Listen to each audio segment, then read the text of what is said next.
think it's here.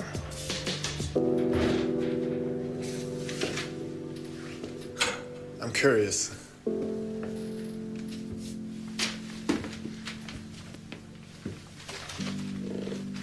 I found it.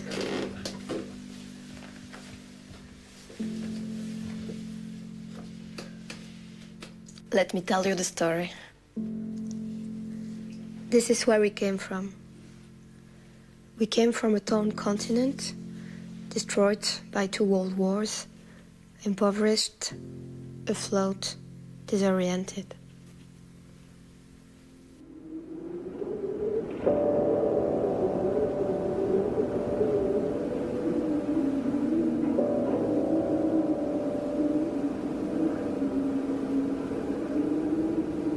But the European ideal started as a way to bring peace and stability to this continent, trying for the first time in our history to create a union of different people and culture on equal terms, a project of bringing people together, regardless of their race, gender, religion, culture. And we arrived to a point where the European Union created prosperity. Economic growth was seen as a model for other parts of the world, based on values such as democracy, tolerance, justice, human rights. Things seemed to be going in the right direction. So what went wrong? Economic crisis, high unemployment, persistent low growth. The resurgence of populism, radicalization of society as a whole, the rise of terrorist groups who want to cause death and destruction. The future ahead seems dark sometimes, when we just focus on this news, on what pulls us apart, not what brings us together. Is this the future we want? Is this the future we see for ourselves and our children? Shouldn't we try to find a different way, tell a different story to the rest of the world? Shouldn't we tell ourselves a different story, a brighter one? A story of hope, of possibilities, of joy and happiness.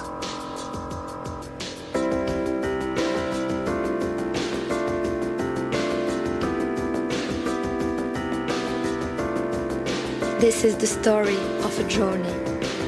This is the story of a new path. This is a story of a path towards a better Europe. A story of lives, like the ones of you and me, who want simple things, like peace, a job, a community who cares, an education for our children, a place where our taxes contribute to building a better society, and for a union of equality, justice, fairness.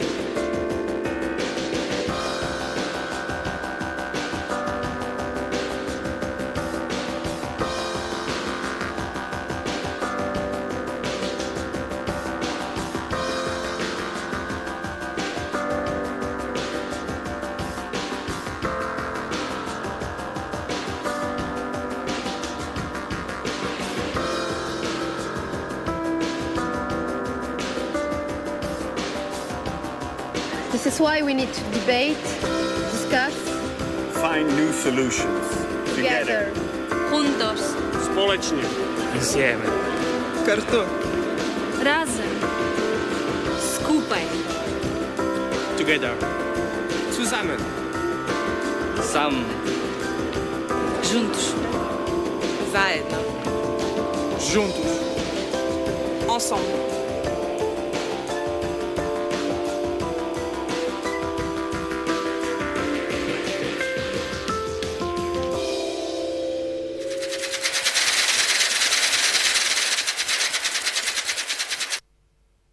Ja, velkommen.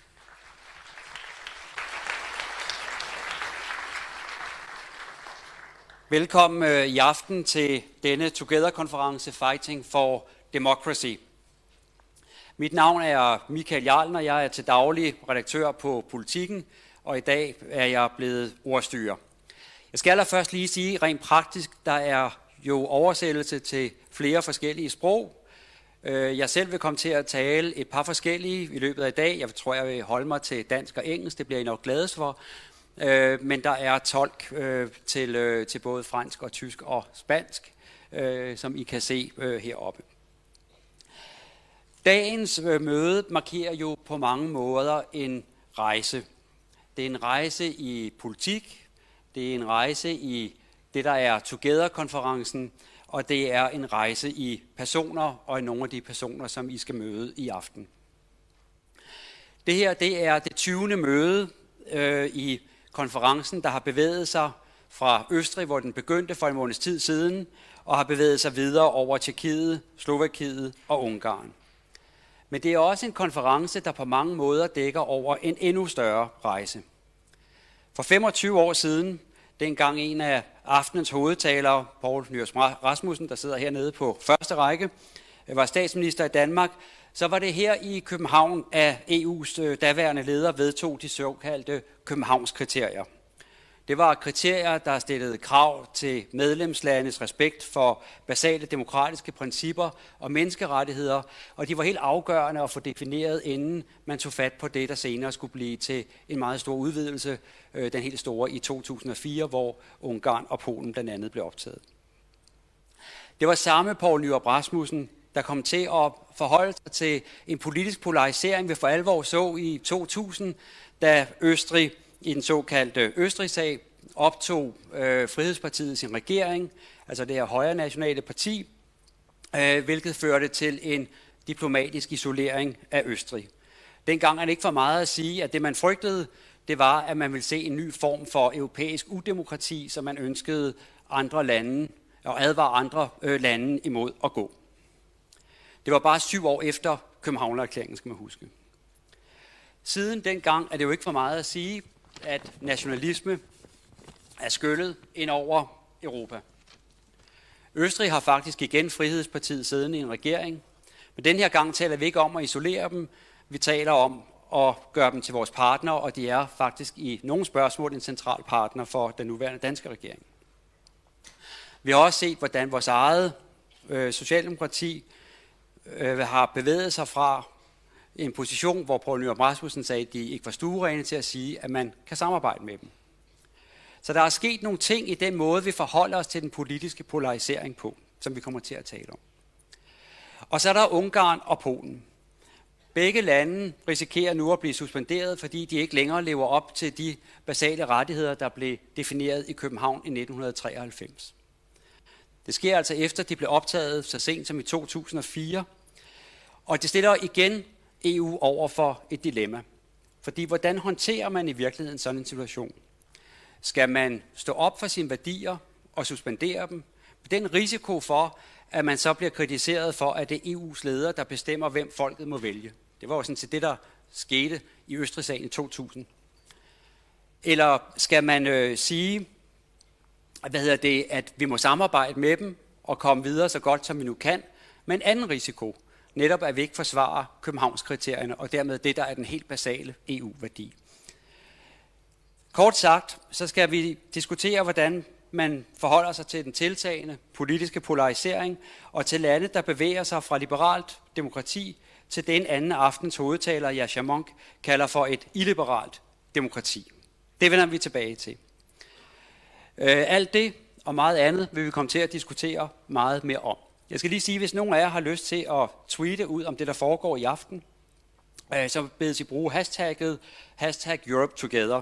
Det plejer at være ret effektfuldt, og der plejer at være mange, der går ind og kigger på det. Men jeg skal nu byde velkommen til den første hovedtaler. Det er Mette Frederiksen, som er leder af de danske Socialdemokrater og et varmt bud på at blive Danmarks næste statsminister. Vil du komme herop til scenen? Så kan jeg...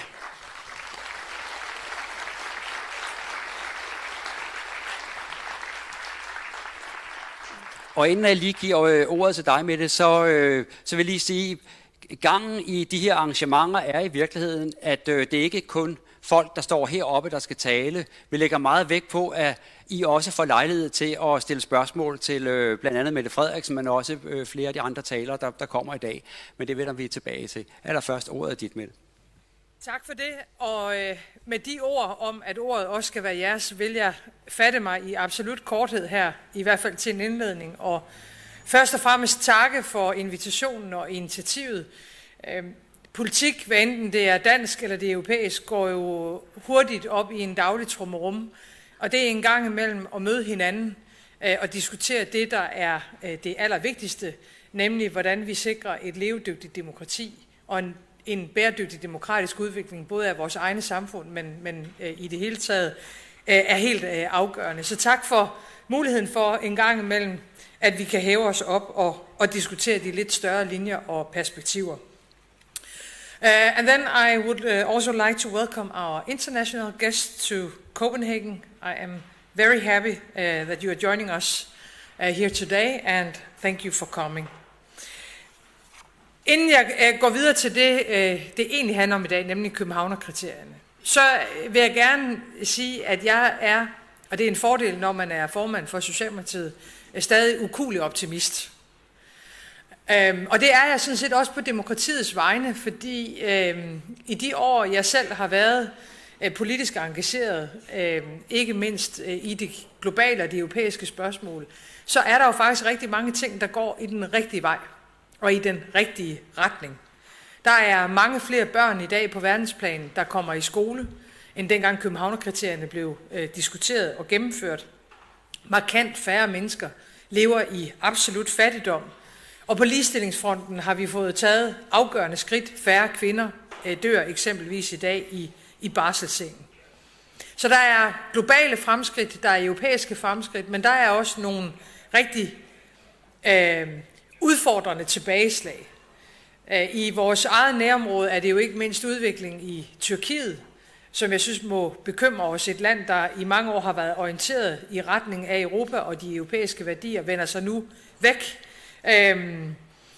Vi har en aggressiv præsident i øst. Vi har et USA, der trækker sig tilbage fra verdenssamfundet, og også i egne rækker er vi udfordret af noget af det, vi ser blandt andet i Polen og i Ungarn.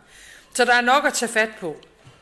Det måske allervigtigste for mig at sige her indledningsvis, og jeg har lovet, at det skulle være kort, det er, at demokrati er jo kun bæredygtigt og levedygtigt, hvis der er et ordentligt velfungerende tillidsforhold mellem os, der er folkevalgte, dem, der efterstræber at blive det, og vores befolkninger. Og der er jo en ongoing tillidskrise, i hvert fald i dele af det europæiske samarbejde, og i dele af de europæiske befolkningers opfattelse af vores fælles samarbejde. Det bliver vi nødt til at tage mere alvorligt. Og for at gøre en lang historie kort, synes jeg, opgaven i det europæiske samarbejde, ud over de smukke ord og de smukke visioner, som stadig holder, det er at zoome ind på de opgaver, vi skal løse, som er de vigtigste. Det er klimakrisen, ikke mindst når USA trækker sig væk fra de internationale aftaler.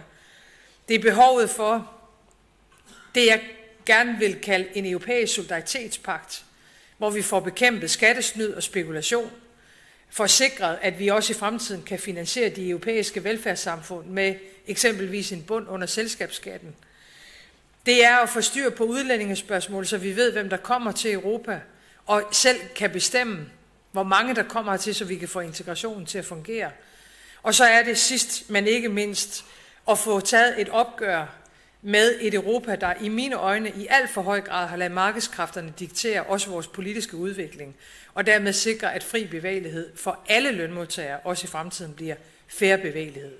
Og mit bud er, at hvis vi zoomer ind på de opgaver især, så vil vi også få flere europæers opbakning til det europæiske projekt, der stadig er det vigtigste, vi har, og som i øvrigt er det politiske projekt, der har givet allerflest resultater til alle i vores befolkning og til alle medlemslandene. Jeg tror, jeg vil nøjes med at lade det være de indledende ord endnu en gang. Velkommen, jeg glæder mig til diskussionen sammen med jer.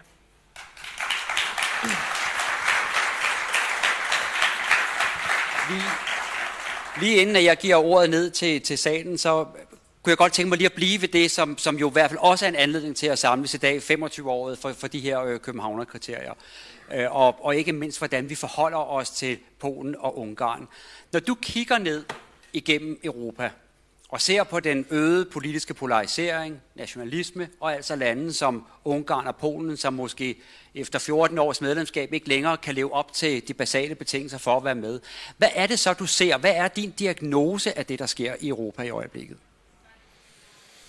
Den er jo ikke let at sammenfatte i korthed, fordi der også er forskel på, hvad det er, vi ser i mange af landene. Men jeg vil sige, for de fleste lande, synes jeg, der er nogle træk, som er relativt ens, nemlig en stigende både økonomisk og politisk polarisering, som jeg jo mener har rødder i, at vi i alt for ringe grad har insisteret på at styre både den økonomiske og i virkeligheden også den politiske udvikling. Altså når vi kigger på globaliseringen i dag, så har den medført en række goder, men jeg mener også, at den har medført en række eksempler på det modsatte. Og det mange mennesker oplever er jo, at helt almindelige menneskers levevilkår ikke er blevet markant forbedret. Samtidig med, at uligheden er eksploderet mellem hænderne på os. Stadig færre ejer stadig mere. Kombineret med en ukontrolleret indvandring mange steder, gør jo, at der bliver også en meget, meget stor forskel på, hvad det er for levevilkår, ganske almindelige mennesker oplever. Og jeg tror, vi for lang tid har stået passivt tilbage, når globaliseringens vinde er blæst ind over os. Det mener jeg er en af årsagerne til, at vi har fået polarisering. Og så kan vi jo se, at forskellige lande vælger forskelligt, men det er fløjene, der vinder frem.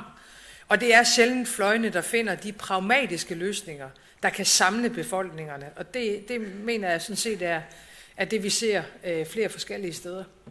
Og hvordan får man så de fløje ligesom ind på banen igen? Hvordan får man dem viklet ind? Vi så, nu var jeg inde på introduktionen i 2000, havde vi Østrig-sagen, hvor man sagde, nu vender vi ryggen til nationalister, vi vil ikke være sammen med dem, og vi prøver at isolere dem. Det gik ikke, det stoppede ikke den bølge. Hvad er det, der skal til for at få samfundet til at nå sammen igen, og ikke polarisere yderligere?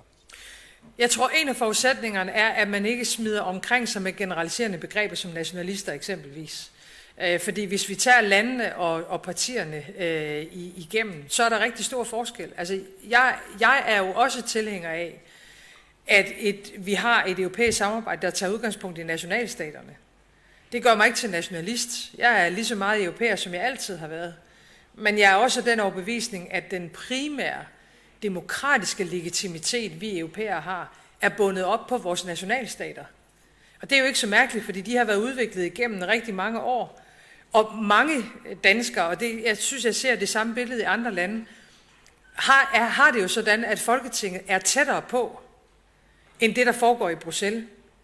Sådan har jeg det også selv, selvom jeg endda har siddet til rådsmøder som tidligere minister. Og jeg synes egentlig ikke, det er så mærkeligt, fordi jeg har det selv sådan, jeg har lettere ved at gå ind i en politisk diskussion på mit eget sprog, end på et fremmedsprog eksempelvis. Og i stedet for at gøre det til et problem, så vil jeg nok i virkeligheden vende det om og sige, måske er forudsætningen for, at vi alle sammen kan bakke op om det europæiske projekt, at vi lader nationalstaten fylde det, den skal. Alt det, vi kan beslutte selv, skal vi gøre selv, og så kan vi koncentrere vores europæiske samarbejde om at løse de problemer, vi ikke kan løse hver for sig. Og det er jo præcis klimakrisen. Det er at sikre, at den ydre grænse fungerer. Det er at bekæmpe den skattesvindel og det svig og de hvidvaskskandaler, som vi ser her i Danmark, der ruller hen over grænserne. Så jeg tror for det første, man skal passe på med at polarisere, også i den politiske debat. Og der er jeg dybt bekymret over det, vi ser også på de sociale medier, hvor jeg synes, vi ser en stærk tendens til, at man er i nogle ekorum, hvor man bekræftes og bekræfter dem, der mener præcis det samme som en selv. Jeg tror, vi har behov for mere gammeldags diskussion på kryds og tværs af det hele, for at finde nogle fælles svar. Og den tager vi fat på lige om lidt, når jeg stiller om til salen. Mit sidste spørgsmål i den her omgang, det er Ungarn og Polen. Hvordan håndterer man bedst muligt de lande? Fordi på den ene side, vi skal respektere nationalstaten, og der er altså nogle borgere, nogle vælgere, der har valgt 2 regeringer, som vil en anden kurs end det EU havde forestillet sig. Hvad er vores bedste måde at håndtere det på? Er det at føre og smide dem ud, suspendere dem, som der nu er taget skridt til, eller er det en mere samarbejdende kurs? Jeg tror, jeg har det helt grundlæggende sådan, at jeg meget nødig ser et EU, der taber nogle af sine medlemslande.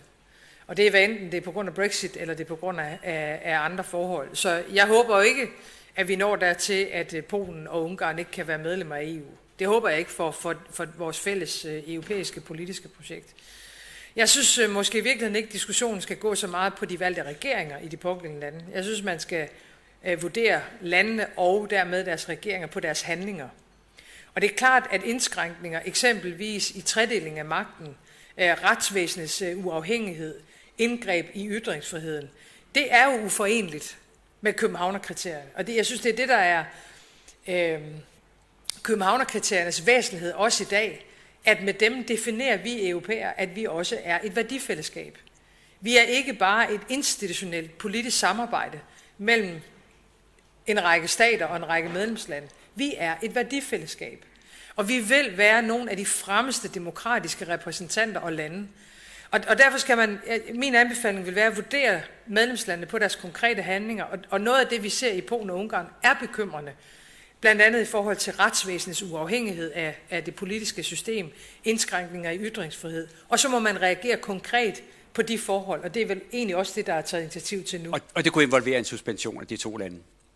En gang til. Og det kunne involvere en suspension af de 2 lande? Ja, det kan det jo i sidste ende, men jeg tror da ikke, at det er, for nogen vil være anbefalelsesværdigt, at vi ender der.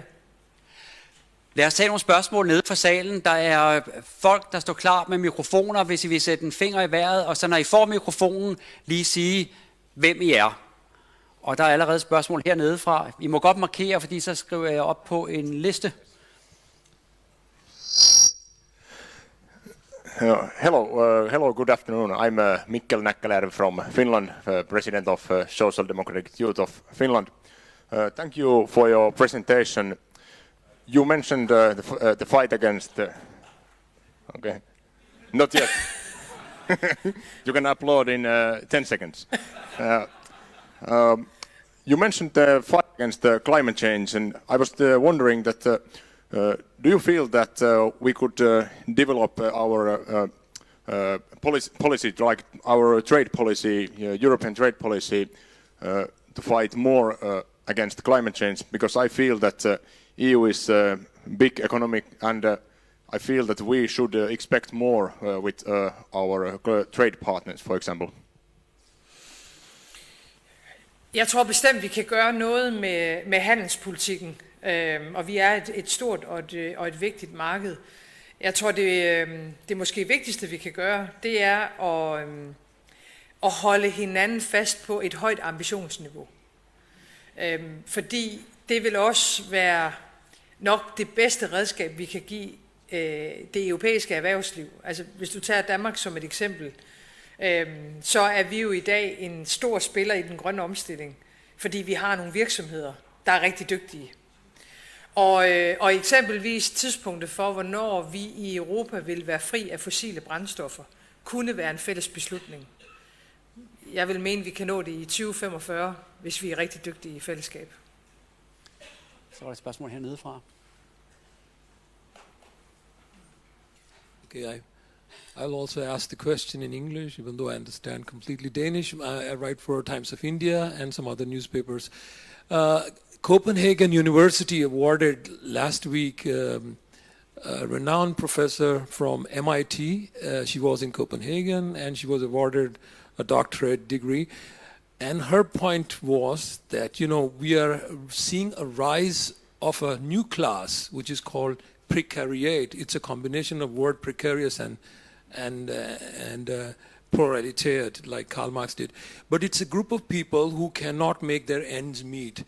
And she complimented Denmark and saying that please keep this model, which is social democratic model. Now, you said that, you know, of course, rising inequality is a big problem, but what are your suggestions? Do you think this model can survive, and in what way we can do, what way Denmark can act so that it can inspire other countries. United States and many other countries are looking so much towards Denmark and saying, can this function? If this functions, we will also make it function. Thank you. Jamen, tusind tak for opbakningen til og rosen af den danske model. Og det er jo rigtigt, når man... det er ikke altid, man får det sagt selv som dansker, men det er dejligt at få muligheden derfor. Altså, vi har jo skabt en unik samfundsmodel, hvor selv om uligheden også er stigende her, så er den det jo i meget mindre grad end i stort set alle andre samfund. Fordi vores grundlæggende samfundsinstitutioner er stærke, og fordi forskellene er relativt få her. Du stiller så spørgsmålet, kan man opretholde den samfundsmodel? Ja, det kan man godt, og det skal vi. Og jeg betragter det selv som en af mine absolut vigtigste opgaver. Bare 2 bud på, hvordan man gør det.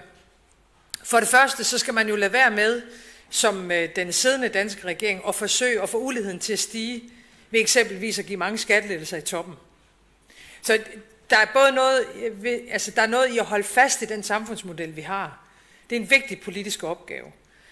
Men det næste er så, og det hænger sammen med det europæiske spørgsmål, at noget af det, der i mine øjne udfordrer den danske model, det er arbejdskraftens fri bevægelighed.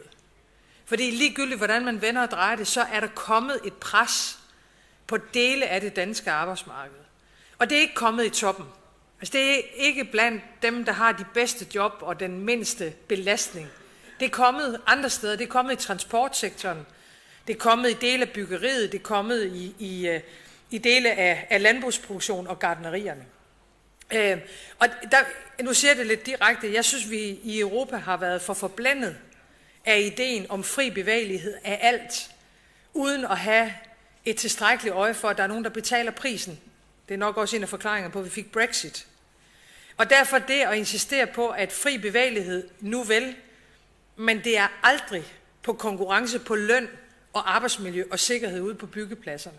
Det er en vigtig forudsætning for at holde fast i, synes jeg, den bedste samfundsmodel, der endnu er set. Men hvordan sikrer vi det, uden at sætte alle fordelene ved det indre marked over styr?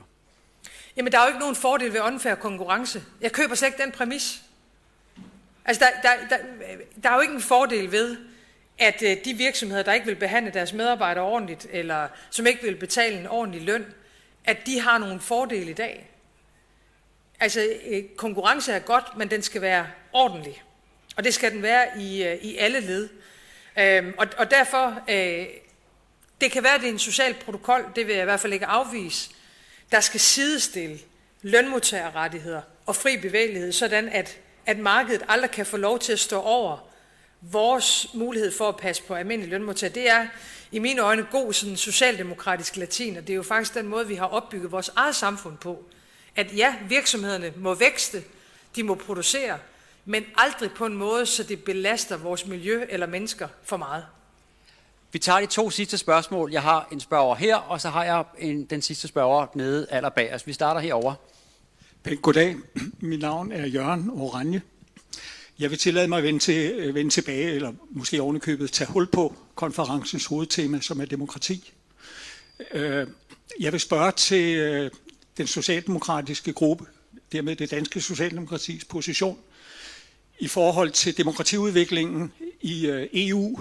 Jeg vil spørge, om man sigter imod en model, en føderal model, tilsvarende Tyskland, tilsvarende USA, eller hvor det nu måtte være, hvor man har enkeltstater og en overordnet føderal regering, og dermed om man sigter imod et direkte valg af en europæisk regering, og måske på toppen af det hele en europæisk præsident, eller om man modsat sigter imod at styrke, eller måske genetablere styrken i ministerrådet med udgangspunkt i de nationale parlamenter. Tak for det. Ret langt ind i dit indlæg var jeg klar til bare at svare nej. Og så kom der en etape 2 på, som jeg synes lyder mere fornuftig. Nej, vi sigter ikke imod noget føderalt. Og vi sigter bestemt ikke imod en folkevalgt præsident for Europa. Tværtimod, så mener jeg, at hvis vi skal have en sammenklang mellem det, der sker i det enkelte land, de regeringer, der først står til ansvar for vores befolkninger, og så vores evne til at løse de grænseoverskridende problemer, så er det en revitalisering af de nationale parlamenters rolle i europapolitikken, der er behov for. Og det vil sige, at hvis jeg skal pege på, hvilken institution i det europæiske samarbejde, der skal have mere magt, så er det rådet, ikke parlamentet og ikke kommissionen. Klar svar. Vi tager det sidste spørgsmål nede bagfra. Ja, mit navn det er Jens Rolfgaard, og mit spørgsmål går mere på hele den problematik, vi har i Europa omkring væksten af ikke-demokratiske tankegange, Ungarn, Polen, Tyskland, Sverige og til dels også i Danmark. Altså vi ser en frygt for udviklingen i det hele taget, som gør, at folk stemmer på de partier, syneladende kan berolige. Og det, jeg mener er løsningen, det er sådan set det, at I allerede er med på for Socialdemokratiet, men at vi skal have skabt en situation, hvor flygtninge kan håndteres i nærområderne. Hvad gør specielt EU, fordi det er jo noget, der ikke er så let, men EU kunne jo sagtens arbejde meget stærkere for den udvikling, end man ser i dag. Og det tror jeg er forudsætning for overhovedet at komme væk fra den nationalisme og den kedelige tendens, demokratisk henseende, der er på øjeblikket. Tak.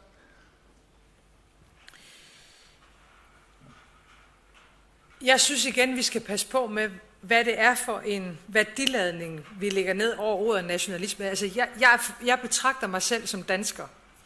Og jeg er stolt af Danmark, jeg er glad for at være dansker, jeg er stolt af vores samfundsmodel. Og jeg betragter også mig selv som dansker, før jeg er europæer.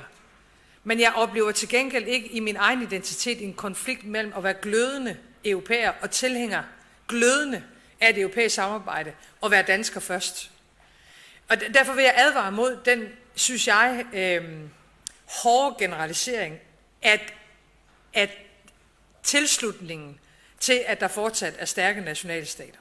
Det er jo den ene diskussion. Den anden diskussion, kan Europa gøre mere for, at vi på den lange bane får håndteret det, der vil vedblive med at være en af de største udfordringer, nemlig flygtninge- og migrantkrisen.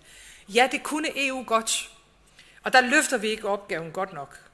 Og det er ikke fordi, at vi ikke må anerkende, at aftalen omkring Tyrkiet og nu også med nogle af de nordafrikanske lande har været med til at lægge en dæmper på flygtningesituationen. Jo, det fungerer efter omstændighederne.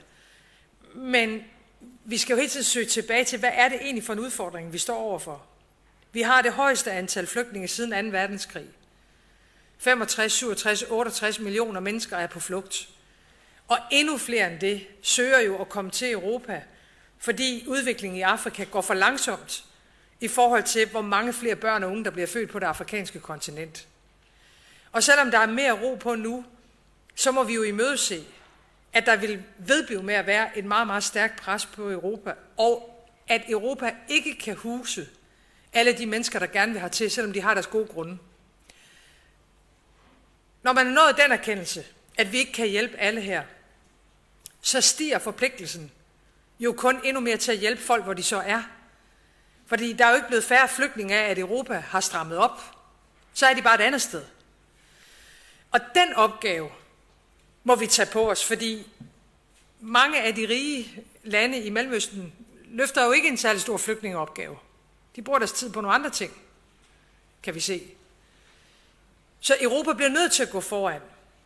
Og med en Marshallhjælp, både for sikre en bedre udvikling i Afrika, men også sikre, at de flygtninge, vi ikke kan huse i eget kontinent, at vi kan tage vare på dem. Og jeg ved, at tiden er gået. Jeg vil bare dele en hurtig en oplevelse med jer, fordi jeg tog selv til Jordan for noget tid siden, til en af de største flygtningelejre i verden, FN, UNHCR-drevet lige ved grænsen til Syrien.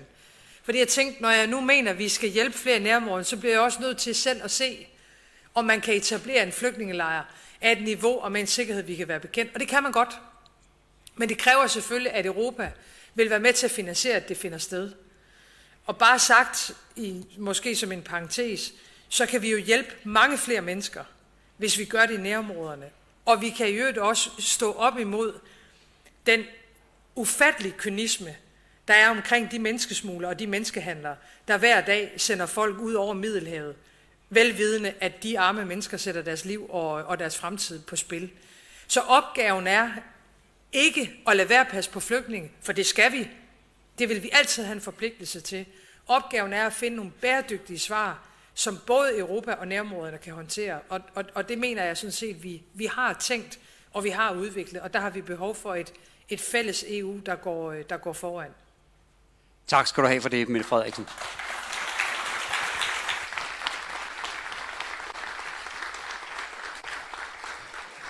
Og så kan jeg byde velkommen til værten, Jeppe Kofod, som er medlem af Europaparlamentet,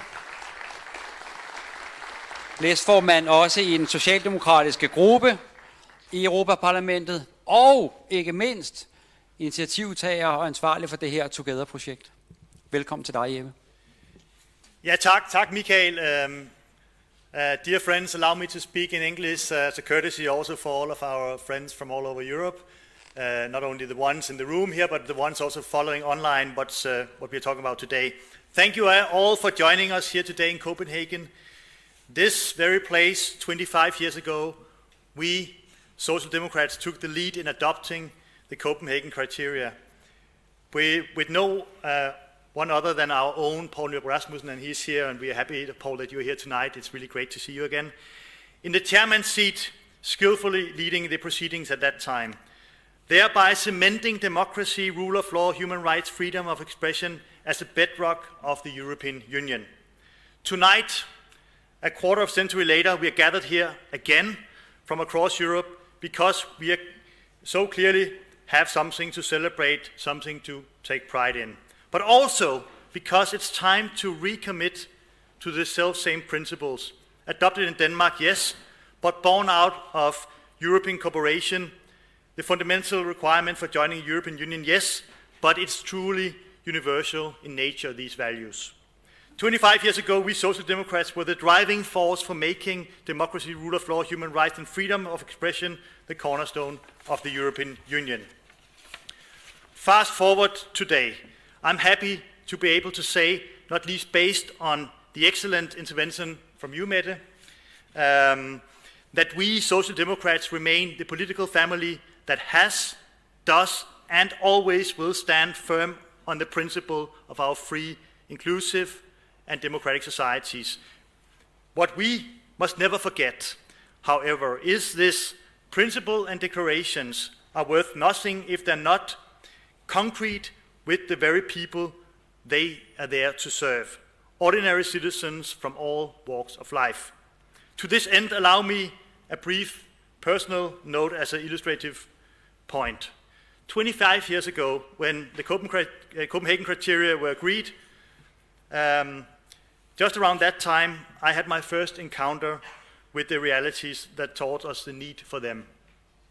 I grew up in an island of Bornholm, the pearl of the Baltic Sea, as we call it here in Denmark, a beautiful island characterized by rocks, cliffs in the north and white sandy beaches to the south. Bornholm is Denmark's eastmost island, nestled in the middle of the Baltic Sea, geographically just as close to Swinice in Poland as it is to Copenhagen. While still at high school at the time, I had a good fortune to join one of the first Baltic Sea camps. The program brought together students like me from Denmark with same-age peers from all around the Baltics. Here I met new friends from countries that had until very recently been forcefully kept out of our European family, whose countries for the first time in many decades now were truly free, and who finally could chart a political path for themselves. My newfound friends told me how only now they feel truly free to voice their own opinions, to travel and to vote as they pleased. As for the first time ever, these young people, students just like me at the time, had the chance to speak freely with their fellow Europeans without fear of control or suppression. They told me of lives without a real say in the society they were part of, and little to no influence over their own future. Those experiences and life lessons are still imprinted to my memory today, serving as a powerful reminder that democracy and free societies are not to be taken for granted. In hindsight, the Copenhagen criteria became the model to strive for, the template for free, modern, and democratic European societies. Together, we have forged a strong European Union of free and sovereign member states based on a shared set of principles. We have so much to learn from our friends across the Baltic Sea, who throughout the 80s and in the 90s fought so bravely and also fought for a better future, a freer future, for a European future. The headline for tonight is, of course, fighting for democracy. And they truly fought for democracy, true democracy, vibrant and electric. Their struggle was born out of the rejection of the dogma of the Soviet Union. They refused rightfully to accept that they would have no real impact in their own lives or reshaping their own societies. They rejected the inaction of meaningless reforms of political establishment. They set their countries on a new path. In recent years, we have seen a frightening new trend. Populists across Europe claim themselves to be spiritual successors of this movement. That they are now the opposition to an old regime, incapable of acting, stale and stuck in its ways, unwilling or unable to solve the problems experienced by ordinary people. But to these populists, I say shame. Shame on you for tarnishing the legacy of the true, internationally minded Democrats who tore down the structural beams of the Soviet Union from within with their peaceful struggle for freedom. That being said, we must not fail to recognize and we must fail to understand the real concern of ordinary citizens. Many people are feeling a certain sense of loss of control of their own lives and the directions of their societies. This is caused by a globalization that Mette also alluded to, that has been allowed to run amok, a mishandling of the financial crisis that hit ordinary citizens the hardest, whilst shielding those who already had more than enough, and by uncontrolled migration flow into Europe that left fertile ground for populists and extremists to solve division, fear, and hate in our societies. I believe that only if we, as responsible political persons, that we can and will take a positive and real action to address these concerns, we can truly relegate the spectre of populism in Europe and to the asp heap of history. Only by actively and visibly taking back control over the negative forces of globalization that we see today, and only by providing a clear answer and workable solutions to the everyday concerns of citizens can we maintain support for positive international cooperation in Europe and globally. Globalization has been one of the most beneficial developments in history, ensuring that most countries in the world profit from growing economies and gains in prosperity. For too long, however, I also have to say, that has come at a price that many haven't wanted to account for. I believe in managed globalization and open market, creating jobs and prosperity for the many. But I will never accept that only an elite, a few, profit from them. The spoils of globalization have been reaped by the lucky few, while the many are born to bond of the negative consequences of globalization. If this rising inequality becomes a part of people's lives, and they don't feel that their elected representatives are doing enough to support them, if ordinary citizens are left behind, then who can blame anyone if they turn their backs to the status quo? And while today we are making the 25th anniversary of the Copenhagen criteria, 2018 also marks the 10 years anniversary of the financial crisis, as we all know, the impact of which still haunt much of Europe today and marks a true example of loss of control. Millions of people lost their jobs due to the crisis and the poor way it was handled by member states, but also by the European Union.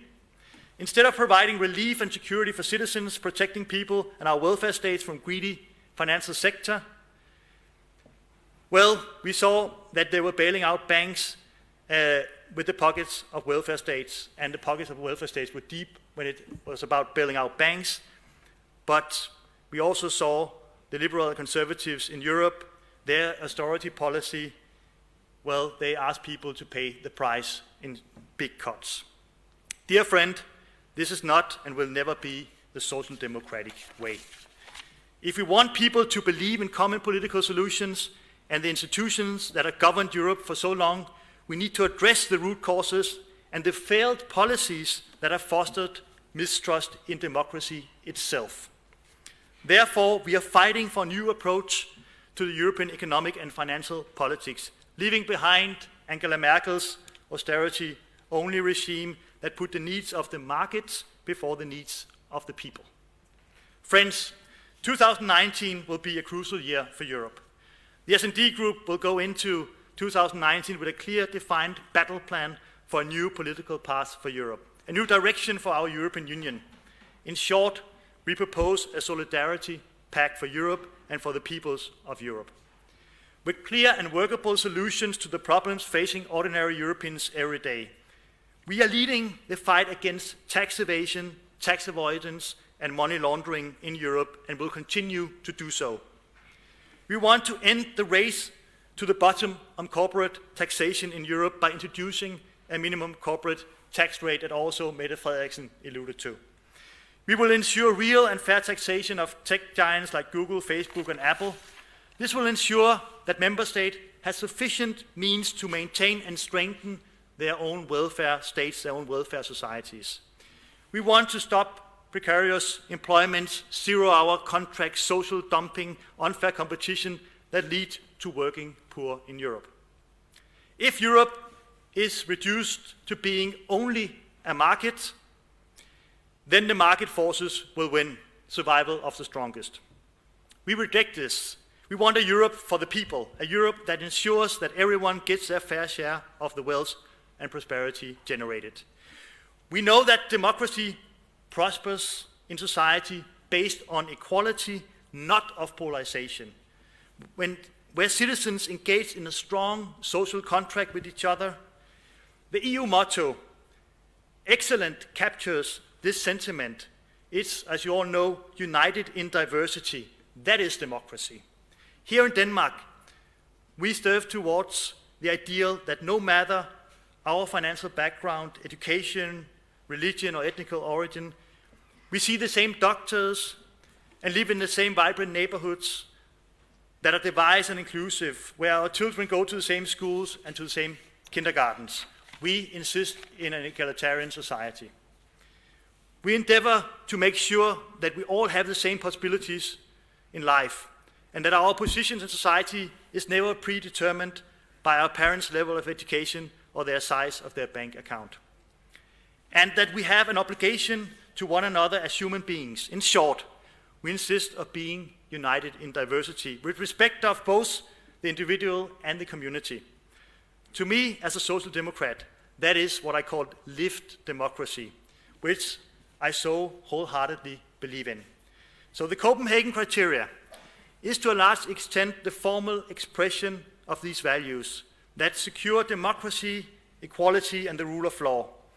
But we must fill this with life if people are to support it, and they can never also take it for granted. If we politicians don't have the guts or the will to act when crisis hit, the institutions that exist to protect democracy could become the very root cause of their own demise. If politicians don't act decisively to protect and support those who trusted in us to represent them, we undermine the foundation of which the Copenhagen criteria are built and paving the way for populists and demagogues throughout Europe. While others, well, I want to say to you also today, we are here today and we are fighting every day, but we are working also tirelessly on political change, because if we do not stand together, we will not be strong enough. Democracy, just like politics, has for too many become an abstract. An ideal, yes, but an abstract nonetheless. A label where we put our societies without much further thought. An academic term, one could say. This slowly but surely undermines our democracy. The Washington Post has a famous motto, which is worth citing tonight, I think. Democracy dies in darkness. As chilling but true assessment, I could say. Democracy, just like politics, has to be practiced, exercised, and lived. In light of this conference, allow me to suggest another motto. Politics dies when it becomes an explanation instead of an action. For too long, politics in Europe has been an explanation for non-action, for status quo, a bad explanation of why we can't act. Friends, we intend to fight for democracy. This is our call to action. We have a battle plan. We know the issue and we have the solutions. So let's defend what Paul championed 25 years ago. And let's promise to meet again here in Copenhagen to celebrate in 25 years' time again a vibrant and lively democracy, inclusive society, and a Europe united in diversity. Thank you so much.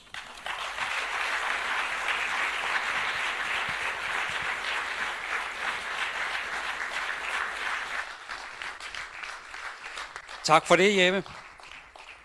Vi er nu kommet til den første af 2 keynote speakers, som det hedder. Tidligere statsminister Poul Nyrup Rasmussen, statsminister i Danmark fra 1993 til 2001. Når man sådan sidder og tænker tilbage på, hvad det egentlig var for en tid, du begyndte i, så er det en ret utrolig tid. Det var 4 års tid efter murens fald. Dengang sad vi med andre store personligheder, Bill Clinton, François Mitterrand, Helmut Kohl, og sidenhen også Tony Blair. Og alle var det jo folk, der satte deres store præg på den måde, Europa skulle skrues sammen på. Du var leder af præcis det EU-topmøde, som førte frem til Københavnererklæringen, og har dermed sat et fingeraftryk for alvor. Samtidig tidligere leder af Socialdemokraterne i Europaparlamentet, og meget, meget mere. Skal vi ikke sige velkommen til Poul Nyrup Rasmussen?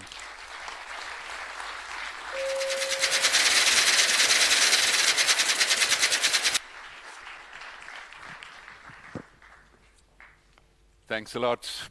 So guys, are you okay already? Right. Now, once upon a time, that was the famous Danish author Hans Christian Andersen's first fairy tale. You all recall that, right? But once upon a time, there was a summit in Copenhagen in 1993, as you recall. And to those of you who were there, I see that's not many, but I was there, and I can tell you that at that time, there were 2 important agenda points at the summit meeting in 93. Number 1, unemployment. Don't miss the point. At that time, many governments, including my own, as a newborn prime minister, were fighting unemployment. This was the major theme, also at the European level. The second theme was the war in the Balkans, a terrible war, which of course also had to be dealt with from the Europeans at the European Council level. You know, all the guys you have been reading about were there. You know, Helmut Kohl. He sometimes said to me, Paul, you know, I don't like socialists, but you're one of the guys who, well, okay, acceptable, a little bit pragmatic, that's okay with me, he said. Jacques Delors were there, the big engineer and visionary around the next step of developing Europe, and many others were there. They were occupied with these 2 themes I just mentioned, and later on, late in the afternoon, we presented this new Copenhagen criteria catalogue. You know, to be honest with you, I don't think that all the members around the table in the council realized how important it was. That's not a new phenomenon in history. Often you see back in story that you make decisions which show their importance years after.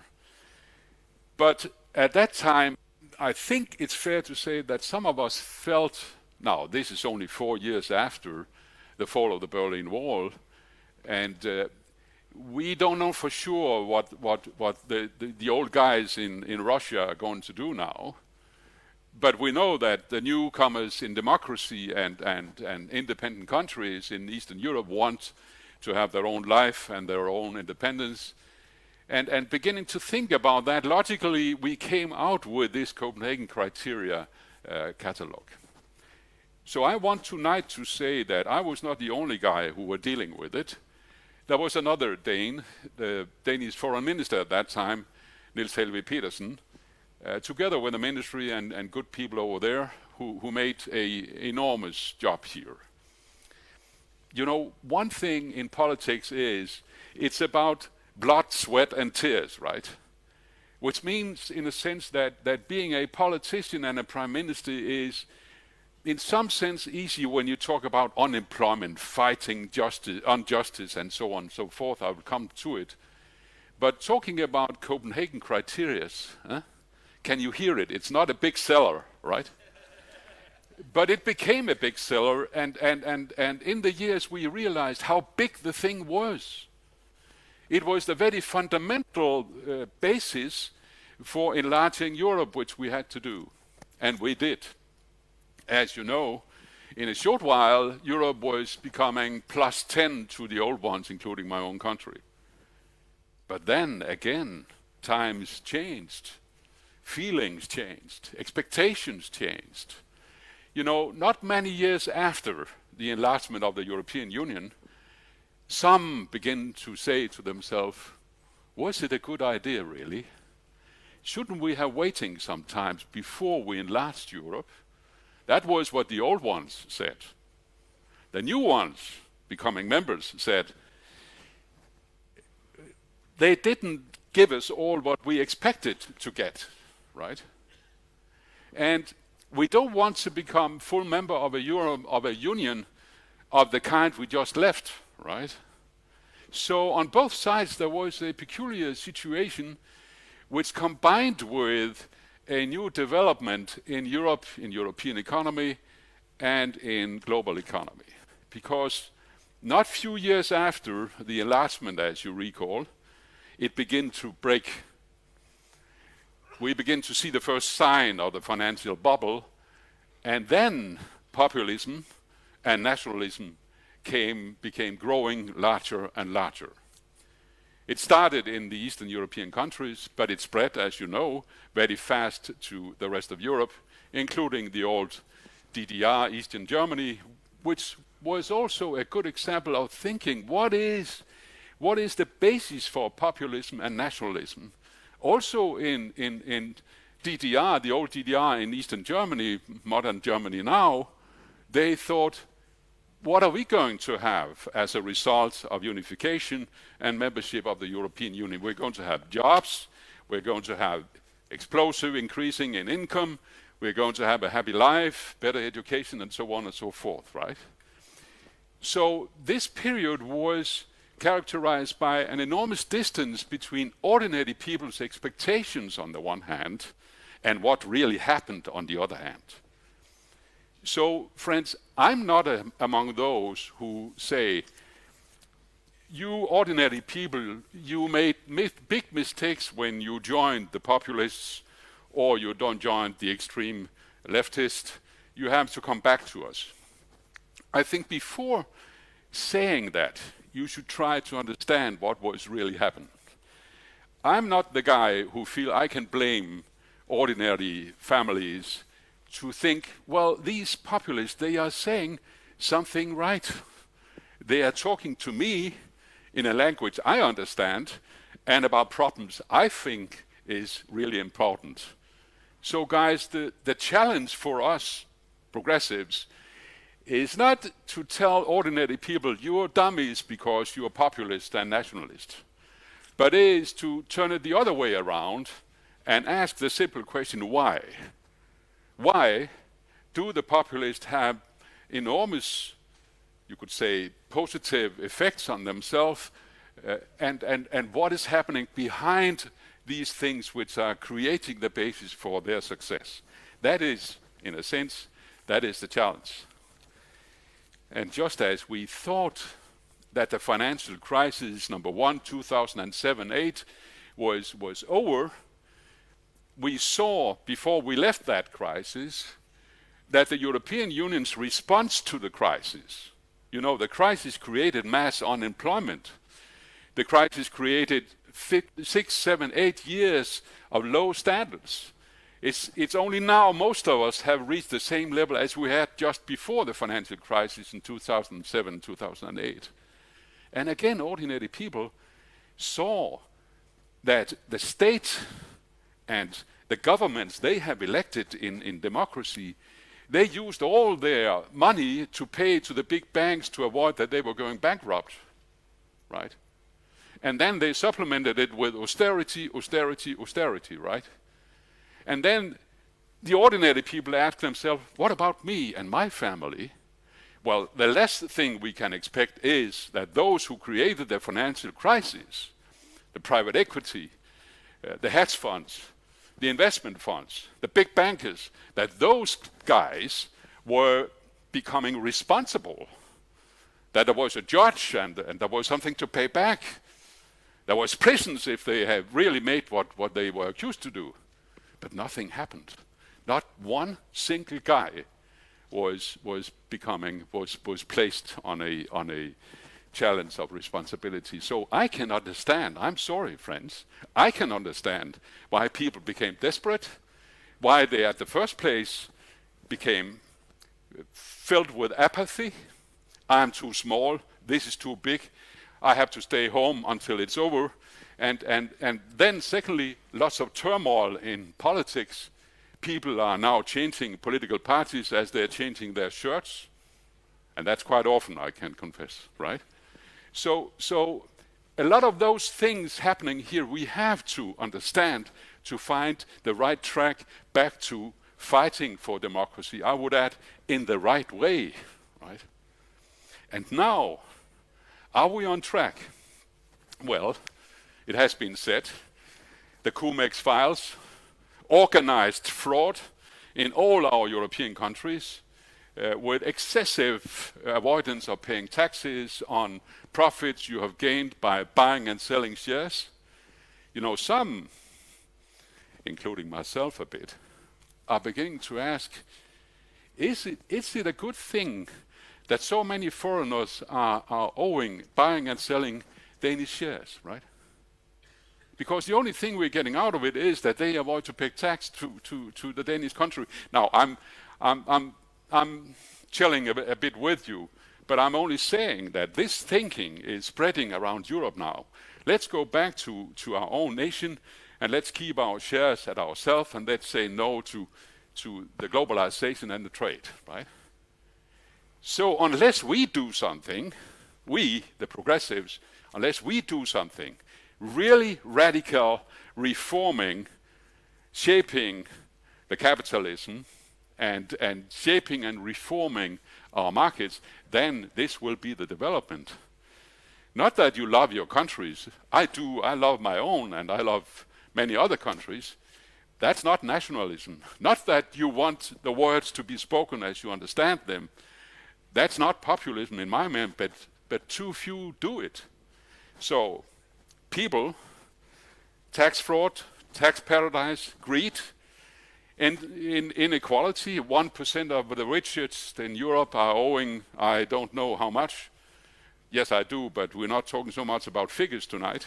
And 0.1 in US is owing more or less the same shares as 1% here. And then at the top of that, we are having a new phenomenon called the IT revolution, with two characters.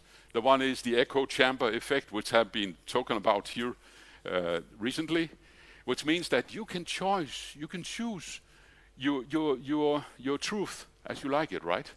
The rest is fake news, right? That 3 or 4 other echo chambers where others are discussing with themselves, this is fake, but my chamber, that's the truth, right? That is a paradise for all those who talk about nationalism and all those who talk about populism. This is a new marketplace for fake news, right? The second point, the second effect we have right now of the ET revolution is, yes, Google, Amazon, I mean, you know them all, Facebook and so on and so forth. This is a revolutionary new phenomena of the same kind as in the early 70s, where the seven sisters of all international companies make their break. You know, they hit us twice at that time. First in 1972, 1973, and second in 1979, 1980. Two oil crises which again hit us across continents and countries. This is the new power field here. I understand people, because we all wait, what's going to do, who's doing anything about it? Financial markets? No, not by themselves. Financial markets are having their golden age now.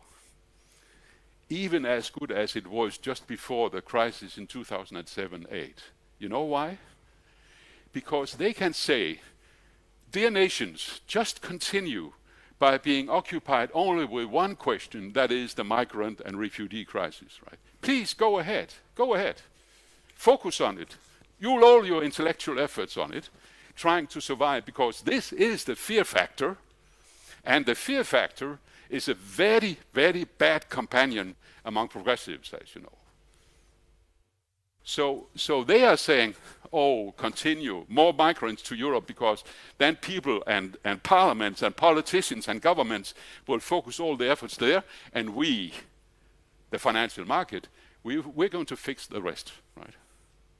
So that's why when Mette was talking about the way to deal with migrant and refugees, it's very, very important to understand that she's talking about this crack here.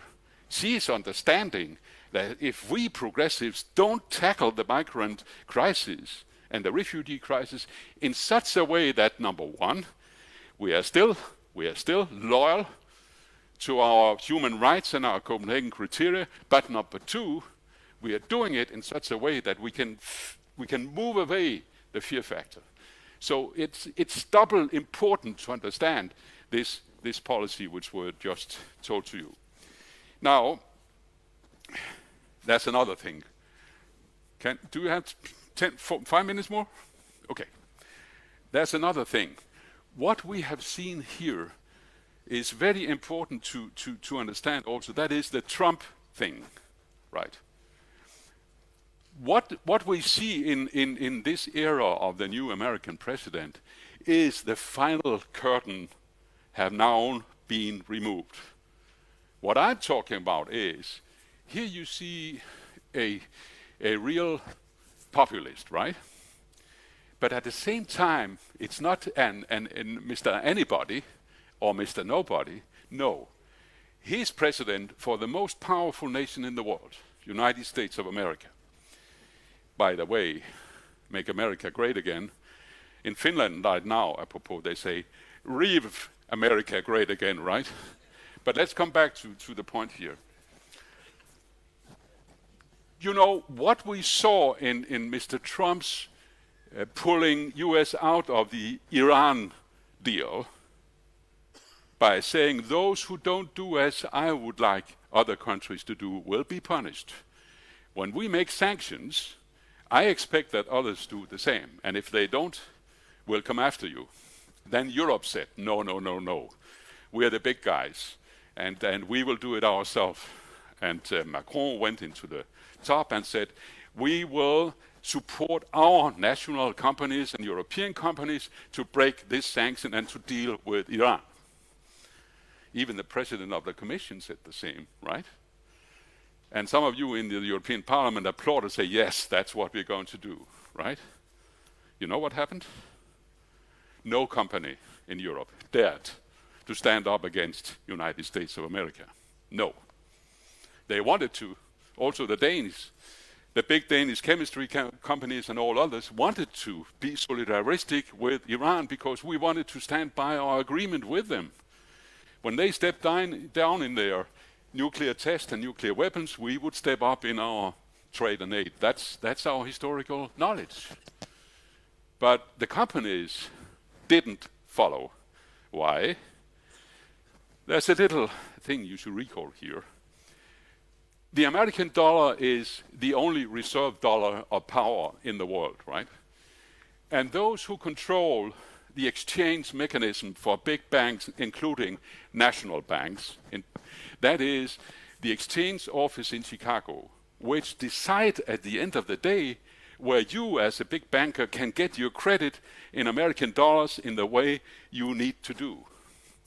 So in essence, you have to understand that now we see the long-term effects of a dominating and exclusive American dollar as the only reserve money we have in the world. And all these companies were told, including their banks, well, if you don't follow this sanction mechanism, we will come after you and begin to shut down our dollar deliverance, if you want to know. The second point we have to understand, which have been clear to us now with the Trump era, is the IT giants. I mentioned a few of them. You know about them, Facebook, Google, and so on. They're all Americans, right? Maybe someday some Chinese will come, but they're all Americans now. And the third thing is, the biggest and strongest military power in the world is the Americans. Now, I'm not talking about being anti-American. I'm talking about being weak in Europe. That's what I'm talking about.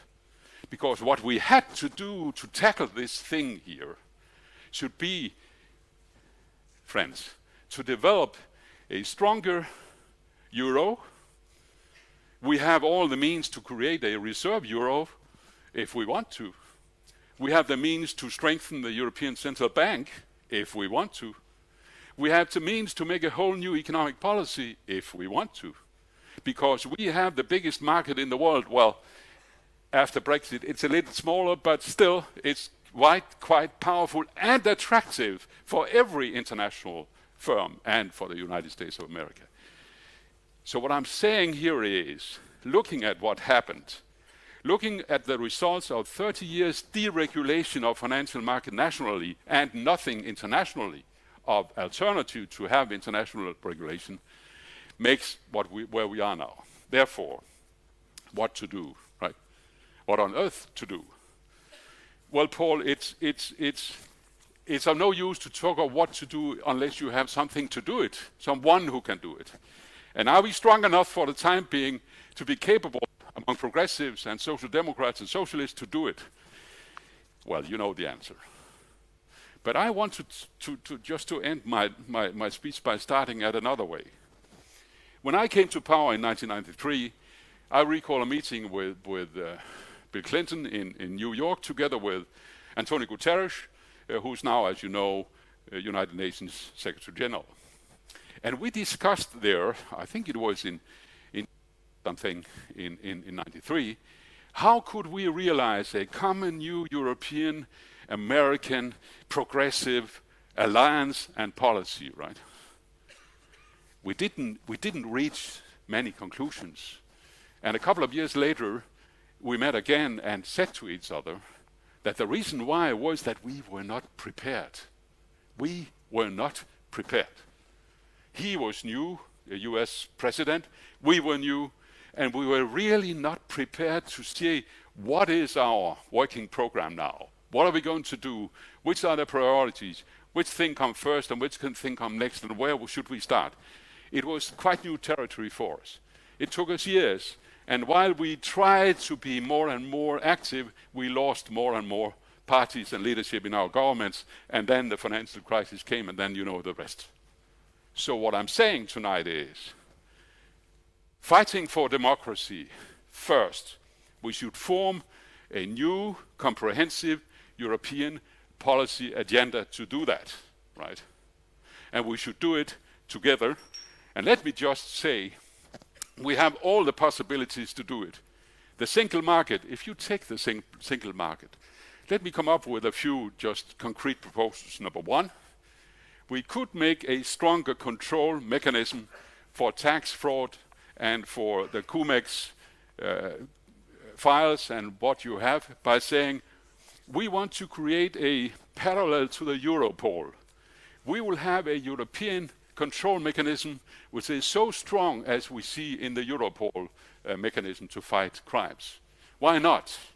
And no member countries could keep her or she's or his information for herself when you see that someone is making crimes on the financial market. There should be an obligation to exchange all the news so that we knew what's going on and what can continue. Number two, reshaping capitalism. I think it's simple in a sense. Take the single market. If we take the single market and say, for instance, every international company with a turnover of more than 1 billion euros should only have access to the single market if it fulfill a progressive CSR, corporate social responsibility, which means you live up to trade union standards, to ILO standards, you avoid to fix and avoid taxation, you pay your taxes, and so on and so forth. A real CSR combined as a passport to the single market, right? And at the same time say that public procurement should be legalized also as far as trade union claims are concerned. I have a lot of points, but the last and most important one perhaps could be, I'm an economist. I'm back to it again. How often have I been sitting as president of the PES of our own party when I was that in near 9 years, and shouting in my inner universe, they can't just go on by austerity and austerity and austerity. How can you tell the Spanish and the Portuguese and the Greeks who are really on their knees, you have to make further cuts? Or for that sake, also the Baltic countries, you have to make further cuts. We want to do our balance independent of what the others are doing. And you know, it didn't work. So that's why I want to change the Growth and Stability Pact, guys. We want to go beyond the GDP. We want to take climate, we want to take jobs, we want to take social inequality or quality.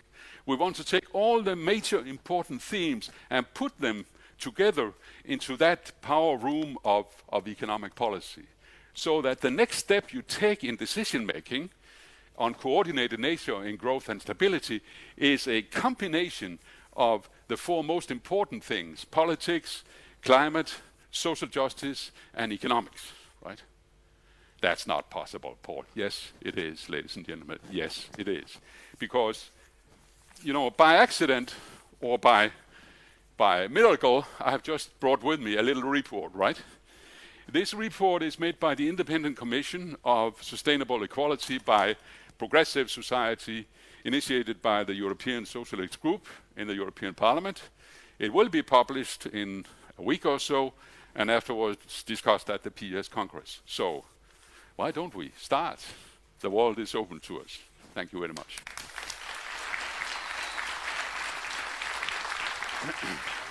Yeah.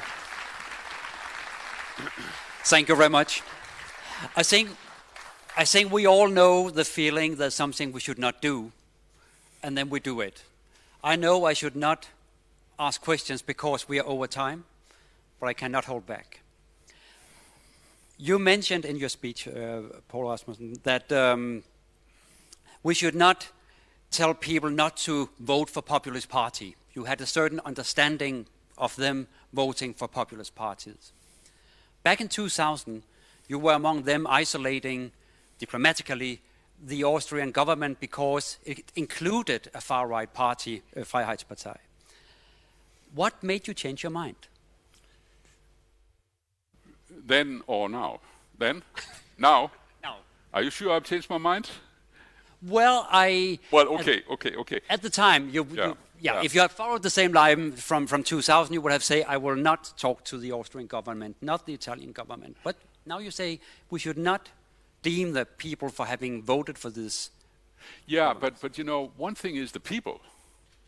Another thing is the political parties. And there's a famous Danish quotation of what I've said about progressives, about populists here in my country. I'm not going to repeat it, but one of our major thing is you have to separate between populists, leaders, and people. It's the people you should start with, asking yourself, why are the people supporting these populists? instead of saying these populists are bad ones and you who vote on them, you're also a bad guy, right? Were you wrong back in 2000? No, because at that time, you know, I think it's Willy Brandt who have said that every period of history have its own answers, right? And you indicated in your introduction. I think at that time, you should recall that the actual government in Austria was really asking Europe the following question: Do you really mean seriously what you said in the Copenhagen criteria, right? Do you really respect the values that every individual counts, right? Because you're a human being, where you're red or black or white, that doesn't matter. That everybody counts. Do you really accept that extremism would not be accepted? That was the questions to the council. And if the council had said, no, let them be, let us go on. You know, the whole situation at that time was on the edge. Do we, in a credible way, are we linked to respect the values we're talking about? And Michael, right now you see Mr. Trump, he's now saying, I don't care about the values anymore. I mean, what I care about is to have some friendly nations who buy my stuff, from military equipment to everything else. So we have seen a United States where we have been used to since the Second World War and even backwards, that this wonderful country is balancing its international foreign political interest with its values, which are our values also. So you see, that was in a mini schedule the choice we had to do at that time also. And then my last question is, you said maybe we did not know what we did in 1993 or the consequences when you formulated the Copenhagen criteria. Now we stand in a situation where we actually are talking about suspending Hungary and Poland from the European cooperation. If we do so, if EU does so, wouldn't that be extremely dangerous? Wouldn't that kind of underline the concept that many populist anti-EU politicians are drawing up, that EU decides who you can have for government, it's not you people? First answer is it's not going to happen anyway. I mean, no matter how much the European Council's majority would like to exclude them and sanction them, it's not going to happen.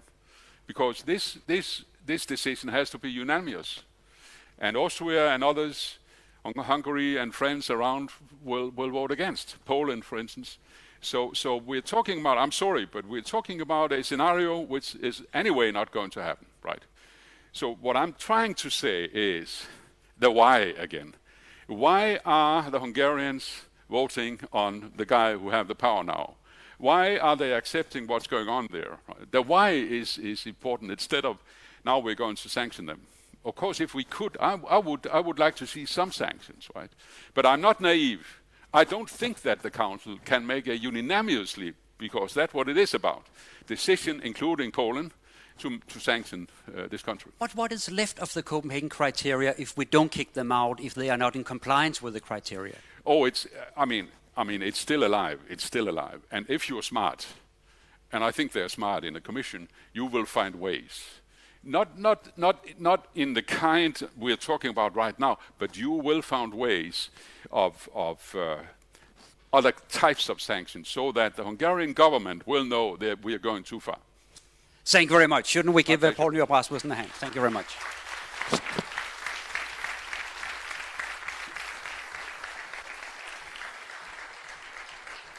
Next keynote speaker has costed me a fortune. He wrote a book, The People versus Democracy.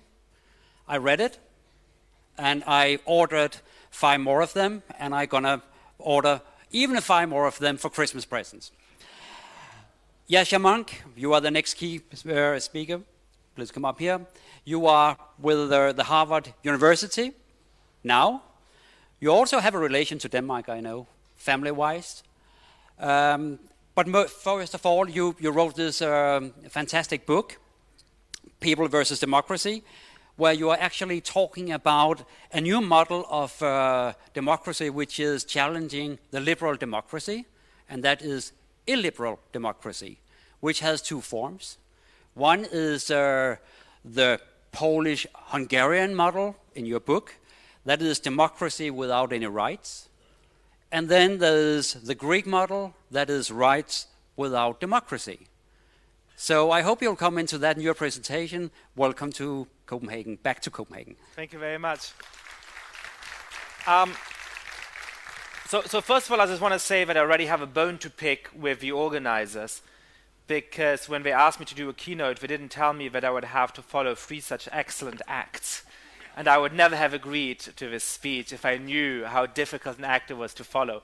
The other thing I want to say is that as somebody who joined, growing up in Germany, the Social Democratic Party at the age of 13, it's a particular honor to be here speaking to the European Social Democrats. As somebody who left the party 2 years ago, it's also a particular surprise. And so I feel a little bit like I'm hanging out with my ex. And you know how that tends to go. For the first half an hour, for the first hour, you think, why ever did I leave? And then often 4 or 5 hours in, you think, oh, I understand exactly why I left. But we haven't gotten to that stage of the evening yet.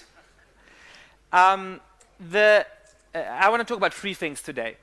The first thing is why I do think that liberal democracy is acutely threatened by populism at the moment around the world, but also in the heart of Europe. The second thing to this audience is an analysis of why I think that social democratic parties are in crisis in so many European countries. And then the third is how it is that we should respond to that. How it is that social democratic parties should reform themselves in order to better be able to fight for democracy against the rise of liberal politics. So, not 25 years ago, but 60-something years ago, Winston Churchill held a famous speech in Fulton, Missouri, in which he warned that an iron curtain was descending across the heart of Europe, from Stettin in the Baltic all the way down to Trieste in the Adriatic.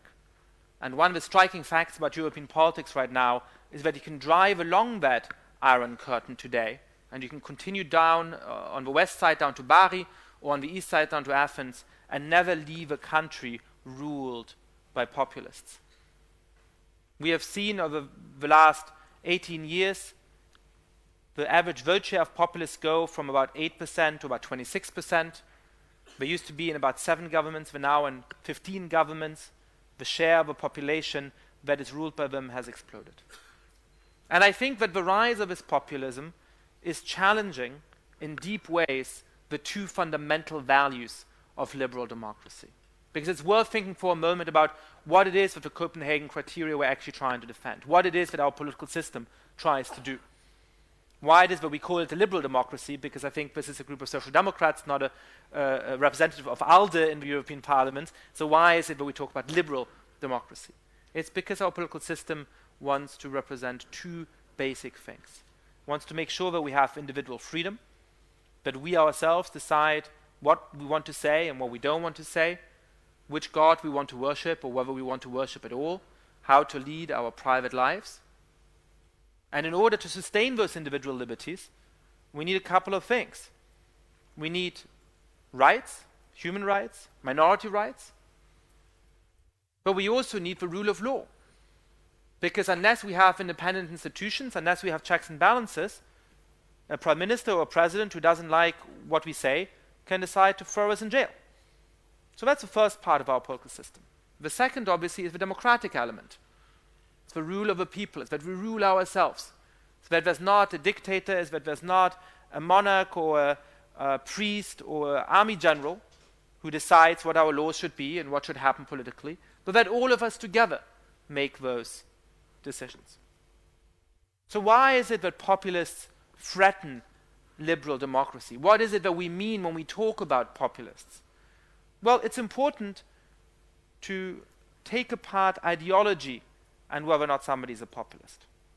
If you just look at ideology, then populists don't have a lot in common. Cinque Stelle and the Lega in Italy don't have a lot in common on ideology. Hugo Chavez is a very different kind of politician from Donald Trump. What do they have in common? What they have in common is a conception of politics. where they say, you know what, the only reason, not one of the reasons, the only real reason why you have political problems at the moment, why you're unhappy in your life, why things are going wrong in this country, is that the political elite is corrupt and self-serving, that they care more about themselves or about minorities within your country or about immigrants outside of the country than they care about people like you and me.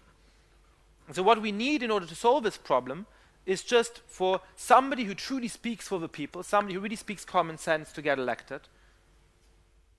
And the thing about them is not just that they have understood something about people's worries and people's fears more clearly than other politicians. It's not just that they think they're going to do a better job than somebody else. That's a normal part of politics. Everybody says that to get elected, even you guys, right? But what they say is that they alone stand for the people. They alone represent the people. And so everybody who disagrees with them isn't just wrong, they're not just going to do a less good job, they're illegitimate. That's the crucial part of populism, whether it's left populism or right populism. And so what the populists do once they get in office is relatively straightforward. In the first step, they often start to victimize the minorities, the outsiders, who they've criticized all along. But they go a step further than that. When the opposition does its normal work and tries to block some legislation, tries to point out its flaws, they say not that this is a legitimate part of a democratic process, but rather that the opposition are traitors, as Donald Trump has said in the United States.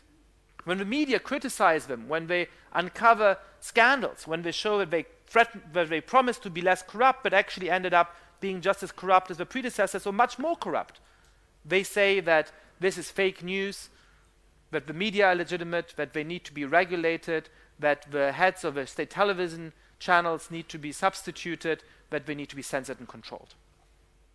And when courts, when independent institutions do the normal work of checking what the government does when it oversteps the bounds of its rightful authority, they say that they are the enemies of the people. And so what happens once populists take power? Well, two things happen. First, we lose our freedom. You lose the freedom of speech. You no longer have a rule of law. Minorities get victimized. But once all of that has happened, in the next step, democracy itself as well. And we've seen that in Hungary. Because once Viktor Orban managed to take control of a country's electoral commission, once he had placed his loyalists on the Supreme Court, once he had taken control of the electoral commission and gerrymandered the political system, once he had turned state media into propaganda outlets and forced the sale of private media outlets into the hands of his adversaries, it was no longer possible to have free and fair elections. Even the OSCE, which is usually pretty diplomatic, acknowledged that the elections in Hungary earlier this year were not fair. They were mostly free, not entirely. They were no longer fair. So what we've seen now within the European Union is the transition of a country from liberal democracy to illiberal democracy to, let's call it by its name, an elected dictatorship. So those are the stakes we're facing right now. So what should we do about that? And what should you specifically as Social Democrats do about that? Well, to answer that question, I think first we have to understand why it is that Social Democrats in most countries are not as strong today as they were 30 or 40 years ago. And I think that there's a set of deep sociological reasons for that.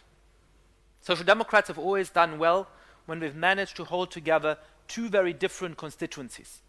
When they managed to speak for workers, who often didn't have university educations, who perhaps had somewhat less liberal cultural attitudes, who were members of unions and so on.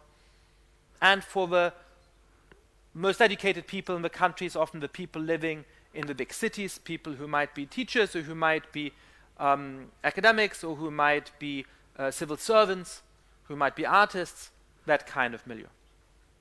So why is it that Social Democrats were able to do that 30, 40 years ago? For two reasons.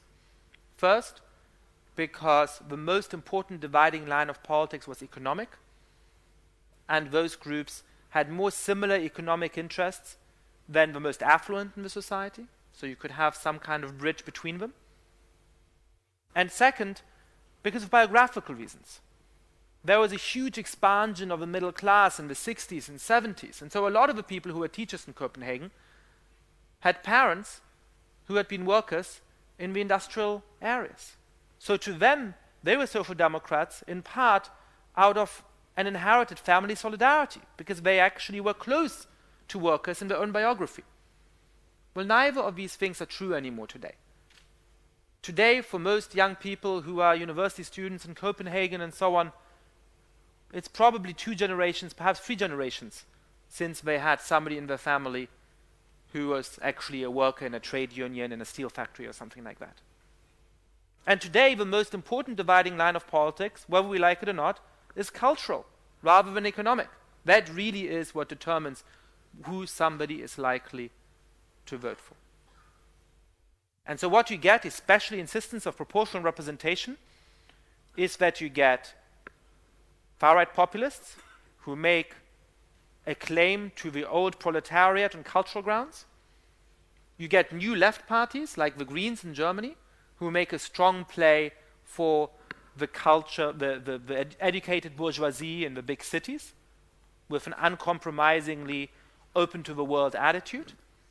And the Social Democrats are in the middle, getting split. They're trying to cover both bases, but half of their electorate runs away with the populists and the other half runs away with Green parties and other left-wing parties. That's the situation we're in, right? So how do we respond? How should Social Democrats respond? Well, I've heard some things today from the previous speakers that made me very hopeful, and some which made me quite worried. I want to lay out both of those things. I think the first thing to understand is that you're going to lose the fight to keep the educated bourgeoisie on your side. Green parties, new left parties, lifestyle parties are always going to be more effective at appealing to that 20-25% of European populations that has no concerns at all about migration and refugees. That in a very genuine way is international, that's actually lived abroad, that prefers to go out for Indonesian or Indian or Chinese food than for Danish or German food. Not just every now and again, but most days. That is an important part of a population. Most of us probably belong to that part of the population in one way or another. I do. But I think that Green parties, left parties are always going to have an easier time appealing to them than Social Democrats. And by the way, that's not an important part of the electorate. Why? Because they're never going to go vote for the populists. Right? It doesn't in the end matter when you think about defending democracy whether they vote for the Green Party or the Social Democrats. They're not going to be tempted away to the far-right populists. So they're the less important prize from the perspective of defending our institutions. Okay, so what about the other group? That group is underserved in our politics at the moment. And I think it makes sense strategically for Social Democrats, and it makes sense in terms of saving our institutions to make a clear appeal to those groups, because they are deciding between staying loyal to the Social Democratic Party, returning to the Social Democratic Party, or going over to the far-right populists. That is an incredibly important question for the fate of our democracies, which way they jump. And so I think that Social Democrats, like the Danish Social Democratic Party, are right to try and make a very clear appeal to that group. How do you do that? I think you do it by 2 things. The first is that you cannot ignore the thing that drives them, and that is more cultural than it is economic a lot of the time.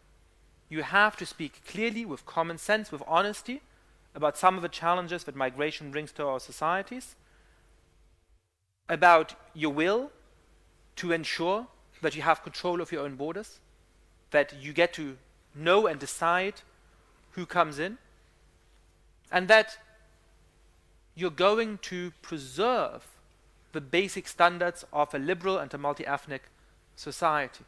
And that means that if there is a native Dane or a native German who goes and beats up a newcomer or an immigrant, or if they put fire to an apartment which is destined for immigrants, as one German civil servant did, You don't say you don't get a single day in prison and you can go and resume your public job. You make sure that they're actually punished.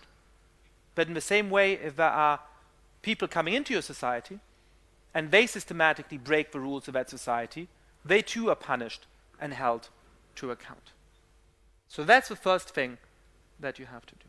The second thing you have to do is on the economy to speak common sense, which means that most workers today are proud of what they've achieved, of the jobs they have. They're not interested in what some of the further left parties in European societies are talking about. They don't want to abolish capitalism. They don't want to abolish free trade.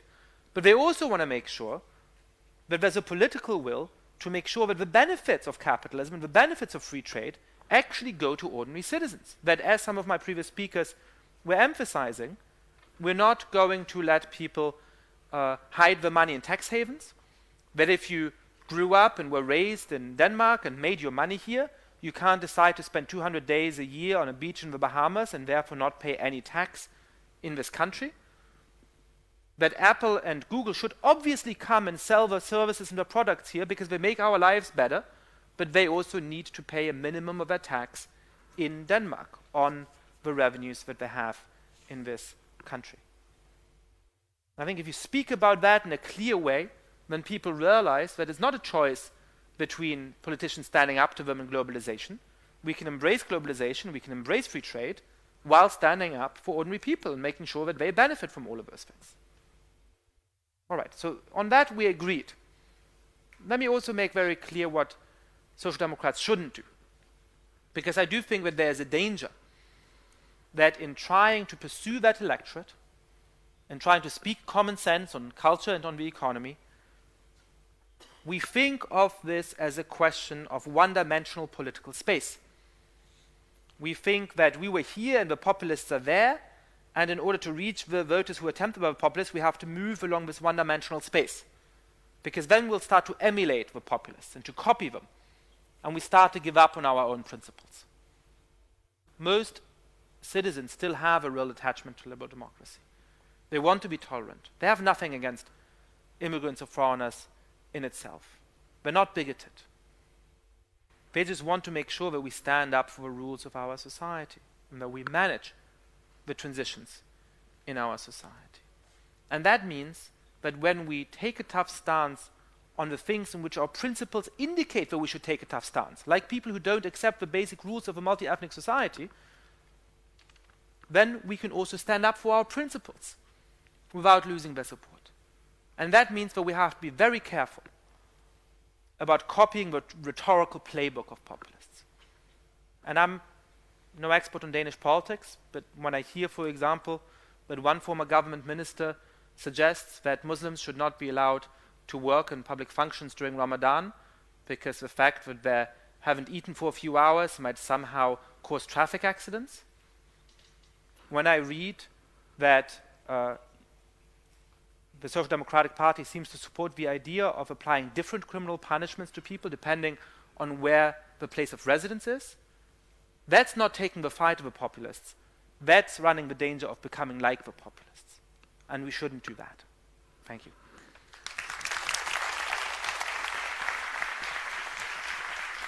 Thank you, Yasha. We are coming back to you in a panel later on, so I will leave the questions for later on. Sounds good. Thank you very much.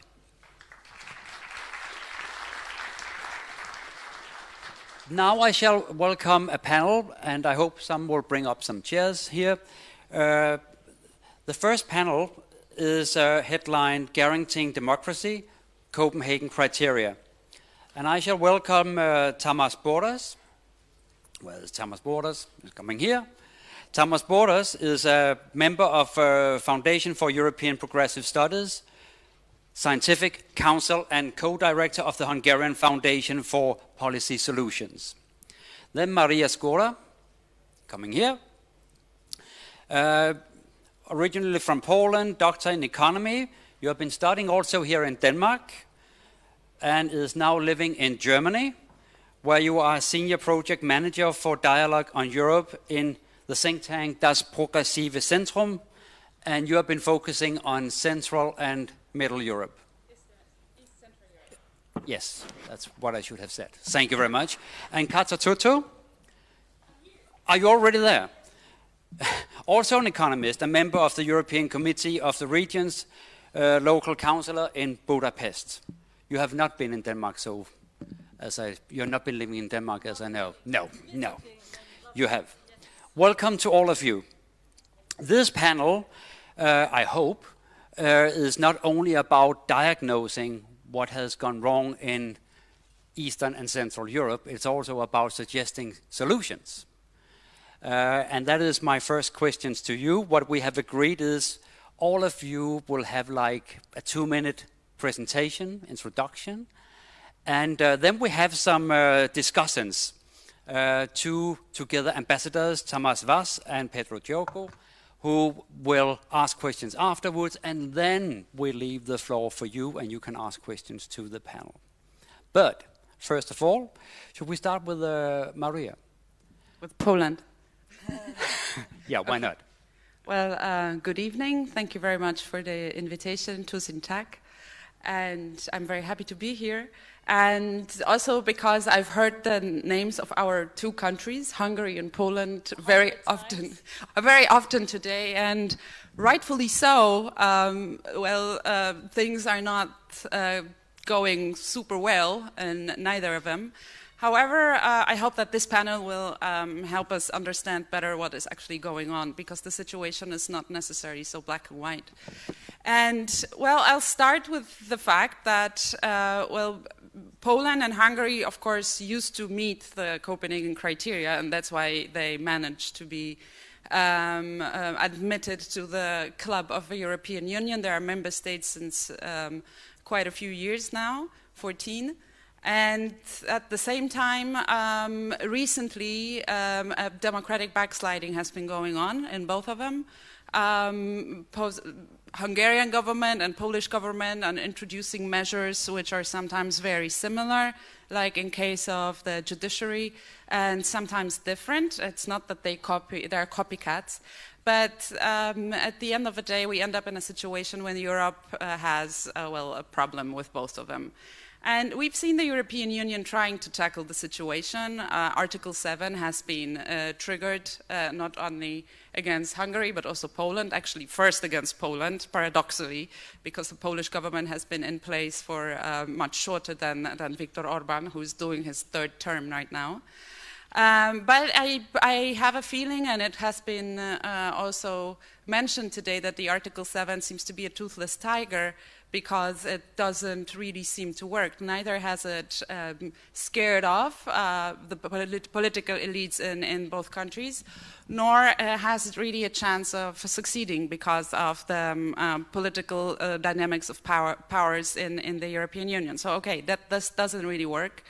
The other issue is that to tackle both Poland and Hungary, ideas like combining rule of law with structural fund has been brought.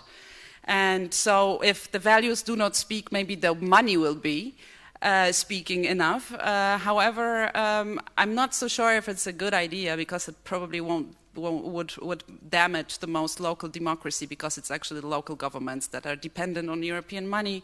And if there is no support from that side, then dependence on the central governments increases. And then I've learned recently in Hungary, and maybe we will also speak about it, that also the Office of European Public Prosecutor is seen as a maybe chance of curbing corruption, and maybe hence curbing especially the Hungarian government and these circles. And, well, yeah, okay, there are ideas what to do, what the European Union could possibly implement to manage the situation, but you know what? I don't think that the European Union is exactly the actor that should tackle the domestic problems of Poland and Hungary. It's not a watchdog organization. It's not a policeman. I'm very convinced about the fact that we should deal with the problem of Polish government and Hungarian government in Poland and Hungary. We social democrats, or democrats and socialists maybe, we should deliver an agenda that would prevent people from voting for this kind of politicians. Because let's remember, Orban or Kaczynski, they have not seized power through coup d'etat.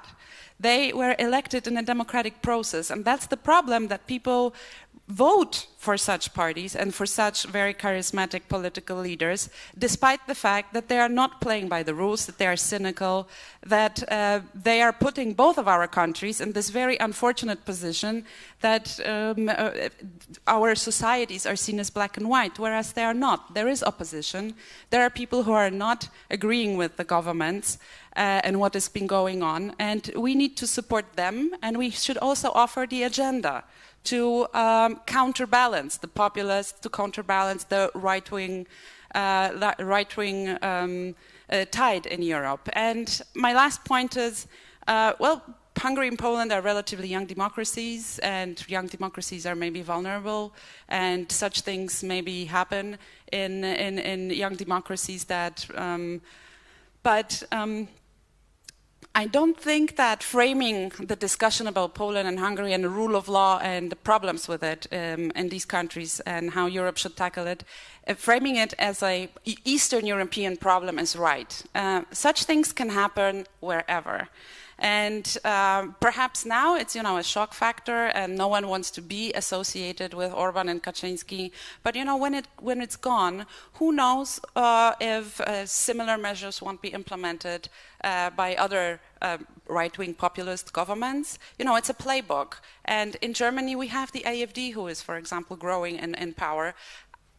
I wouldn't be surprised if they would be interested in such scenarios. So my point is, let's not think about the context, but think about the content. And let's not focus on these two case studies as the problem of these two countries. Let's think about a robust and responsible social democratic agenda that would exactly prevent from populist parties from gaining popularity. Thank you. Thank you very much. Thomas Boros, maybe you will pick up, yeah.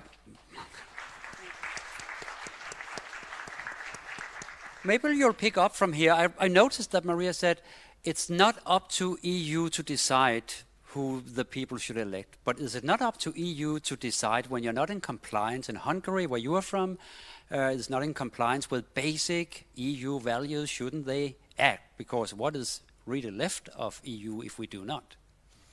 First of all, thank you for the invitation. It's a great honor to be here.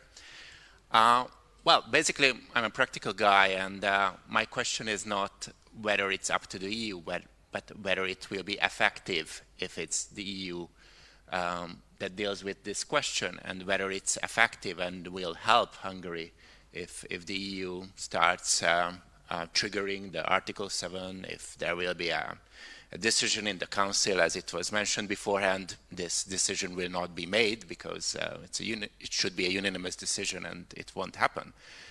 So when I ask this question, what can be done, I come from another perspective, which is what can be really done, what will really help Hungary. And if just very quickly I can tell you a short story to understand what I think could be done. Let me tell you that this short story that almost each year big investors from London and New York come to Hungary to look around in Central and Eastern Europe to gather information about the economy, the political trends. They are really the biggest investors with assets of hundreds and billions of US dollars. And time to time, they ask me to present the situation, the political situation in Hungary.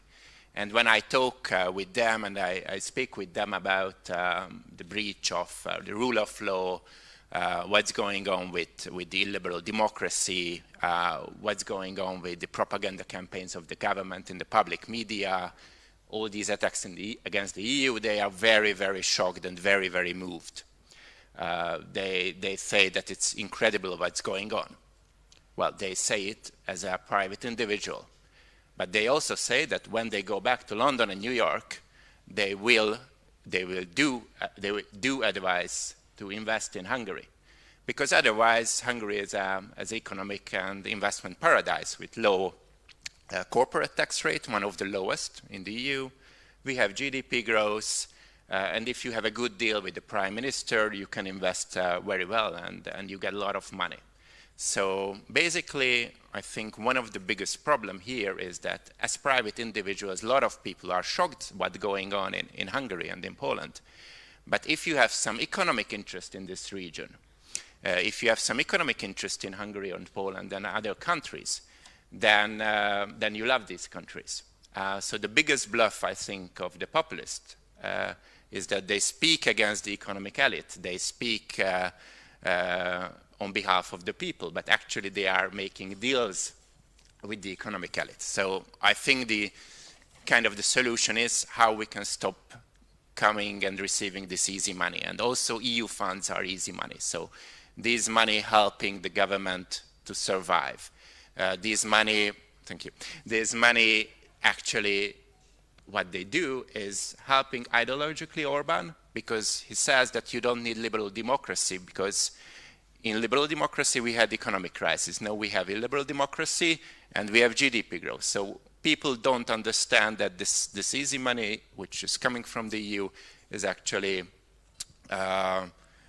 doesn't reflect the real performance of the country. So I think money is very important, and it's very important that EU money should be conditional, because otherwise nobody would understand why would we choose a liberal democracy and not an illiberal democracy if you can have a flourishing country in an illiberal democracy. Thank you. Thank you very much.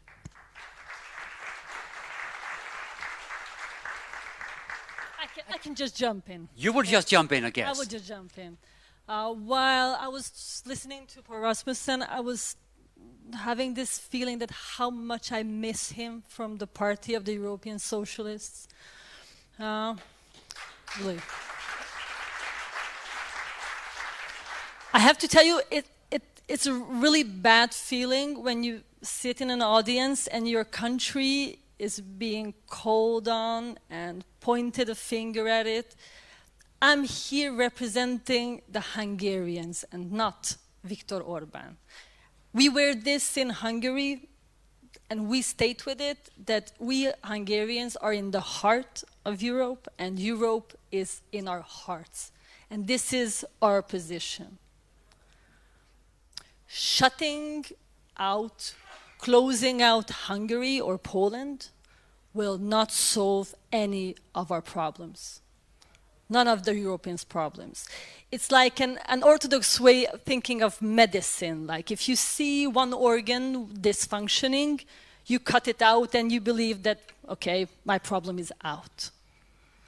You have to see the patterns. You were talking about populism rising, and it doesn't come from Hungary. We have to understand why populism is rising, why 1 out of 4 European voters are voting on populist parties, and how this will change our Europe we know. It's not the Copenhagen criteria we have to worry about today. It's the next elections, next May, when we will have much more right-wing populists in the European Parliament, and they want to change the Europe we know in a way we don't want to change it. What I see is from a social democratic perspective, is that we don't have our story. We see the reality coming. In Hungary, Viktor Orban is not talking about illiberal democracy anymore. He's talking about Christian democracy. He went to the cultural battle. Now the agenda is that he is the gatekeeper of Europe, protecting the known values, the Christian values, based on families of men and women. We Social Democrats know what's coming, and we're not talking about the reality because it seems so frightening. So what we need is credible, brave politicians who will tell everyone that, yes, there is a wave coming. You can feel it. You don't see it yet, but you feel it. We know it's coming. But we can go through in a way that nobody will drift away, nobody will taken away by a current, because we will hold your hand and go through. This is a way we can approach it. Thank you very much.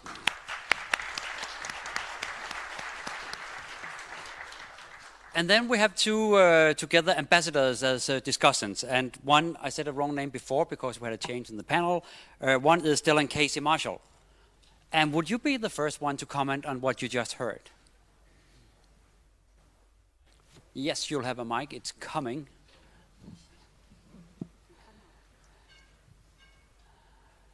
Hi. Yeah, I'm Dylan Casey Marshall. I'm a European ambassador. And I'm wondering that, do you think that I got the impression that you don't think the institutional approach at the European level is very effective, because obviously Article 7 is not going to pass in the European Council. And I'm wondering what you think we can do to engage more young people with social democracy. And we've seen in polls, particularly in Poland, the age group of 18 to 25 overwhelmingly support the ruling party. And then the second highest support is for an even further right party. And it's below 1% for the Social Democrats. So what do you think we can do? Can we promote education? These people don't remember the dictatorships of the past. They have lost the connection with that. And I'm wondering, the EU has very limited competence to legislate in education and promote these kind of education initiatives. So what do you think we can do to support and engage with young people? We'll take that one. Well, yes. I have a lot of ideas how to support, but how to engage, that is the problem. That is, we are talking about a lot. I don't think that young voters can be bought by money. I mean, like promising free education, free healthcare. We need our story, which they can emotionally connect to. This is the thing we are looking for. But for this, we need those credible politicians who can present these stories. Anyone who wants to? Yes, Maria? Try. Thank you for this question. It's a big one, and I'm not sure if I can answer fully. But since you referred to Poland, that's true. Young people in Poland, as we've learned from election results 2015, these youngest voters, in fact, voted for right-wing populists, or the Peace Party, and only then for liberals, and maybe at the end of the day for left-wing actors. But I think, in particular in Poland, the problem with the left is that it is very often associated with the former regime, with communism, and when people think left, some of them, they think communism, real socialism, which is not the case, of course. And the other issue, I think in the Polish case, it is fashionable to be conservative right-wing. It is fashionable to the extent that you can even merchandise that. Can you imagine that in Poland we have patriotic fashion? You can buy items which are patriotic with national symbols, flags, and you see them on every occasion. People wear T-shirts, people have, I don't know, bed sheets at home. Even you could buy something, a clothes for your dog to be a little patriot. So, I mean, it's funny, it's ridiculous, but it's also scary how you can influence people by making, well, basically nationalism sexy, and how you can mainstream it into popular culture. And I think we missed out on that and mainstreaming the progressive agenda. Well, maybe not. Actually, the techno version of Bella Ciao, I think, was a fantastic thing. And don't get me wrong, and don't think I'm cynical, but this is also part of political work, to mainstream the ideas. And if art and culture or pop culture is the way to do it in a responsible way, right? Not in a populist way or manipulative way, then maybe that's the way how one can appeal to young people. But yeah, you're young people. I mean, you can answer if I'm right. Section nationalism is certainly a word I'll take home. Thomas, you have a comment?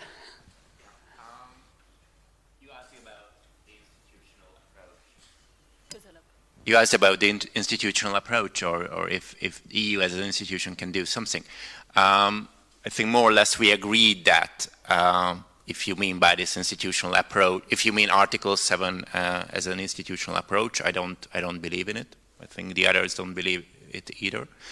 But I think controlling how EU money is used and controlling that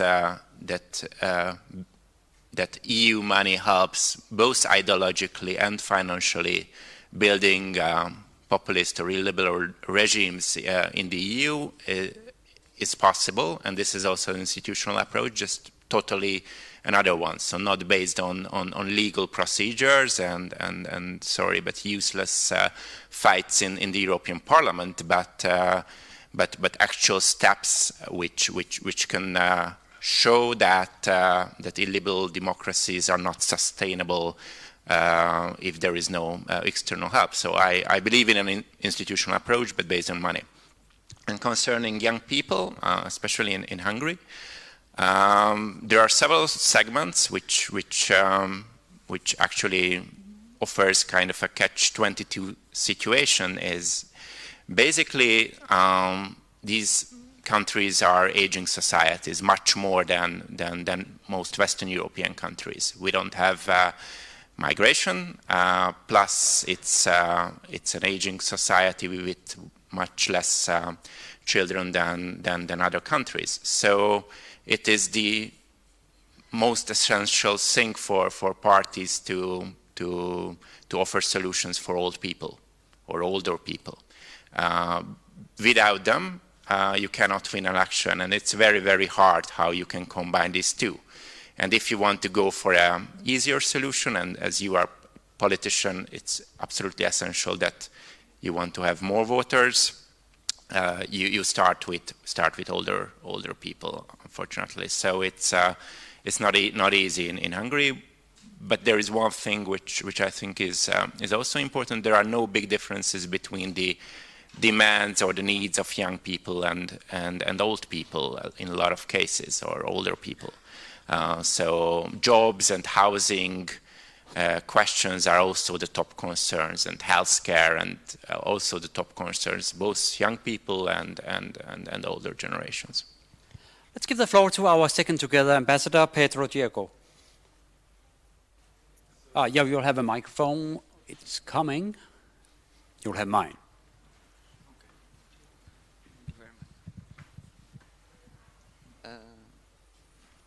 So my name is Pedro. I come from Portugal. I will take a broader view on this guaranteeing democracy and Copenhagen criteria. I believe that Europe nowadays is facing several challenges: the migrant crisis, the environmental and climate change crisis, and also a rise in inequality and power of big corporations. And I believe the Copenhagen criteria should adapt to this. And don't you think that, for example, the inclusion of some environmental criteria and also antitrust laws would be important for guaranteeing and reinforcing democracy in the European Union?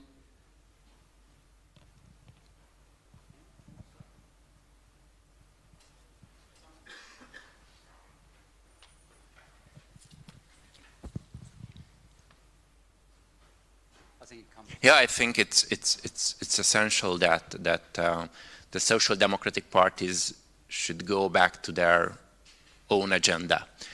So speaking about migration, speaking about the quintessential topics of the right would, I think, lead nowhere. So what you just mentioned, like the antitrust legislatives, is very important. And if I can go back to my home country, to Hungary, it is also very important, not just from economic reasons, but from democratic reasons as well, because in Hungary, these monopolies are not just multinational monopolies, but monopolies that are linked to the government. So you can see monopolies in media.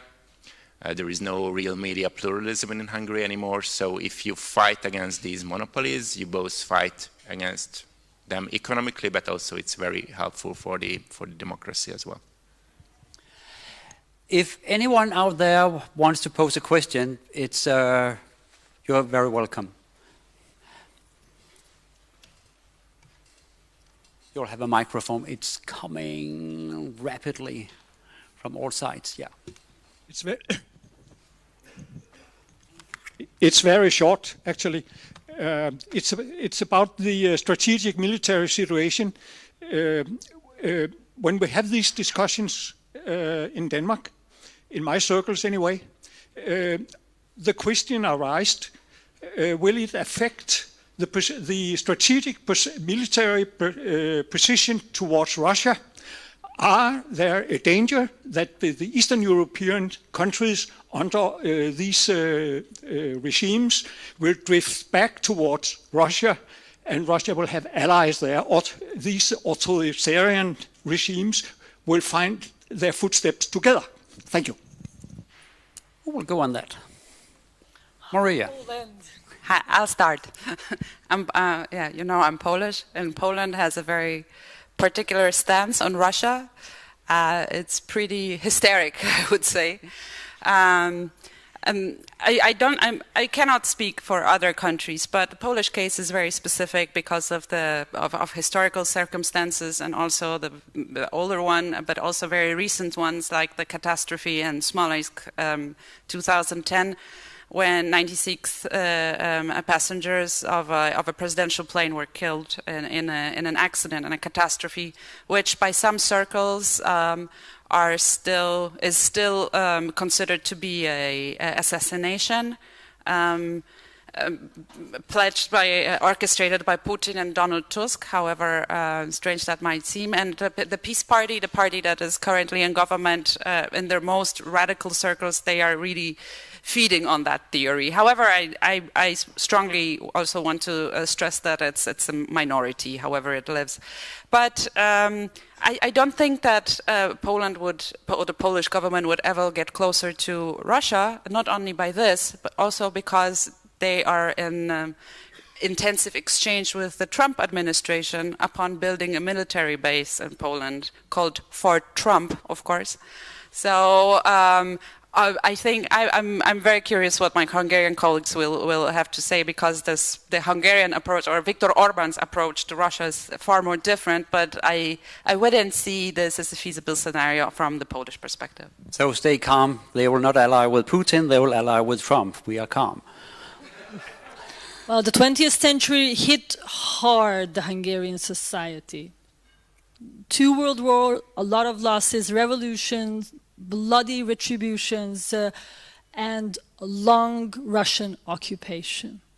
It's not gone yet from the people's mind. I also lived in that period.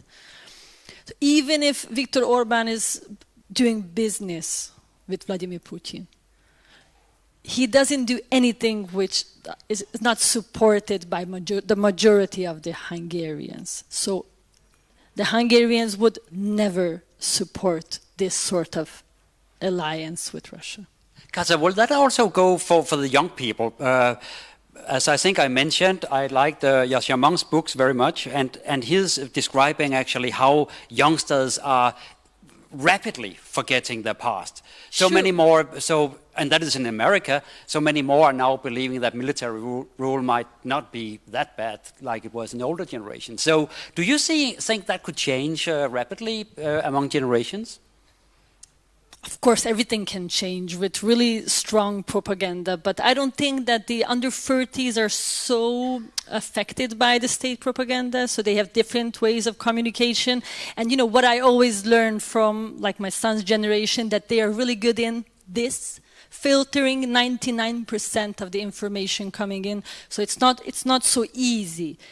And our young people are pro-Europeans, and they will stay pro-Europeans. Thomas? I think it's very important to differentiate between the Hungarian government and the Hungarian people in that regard, because 99% as a good old populist government, they try to do what the relative majority asks them to do. In terms of Russia, we conducted opinion polls, and around 3% of the Hungarian population sees Russia as an idol or as a potential alliance. 3.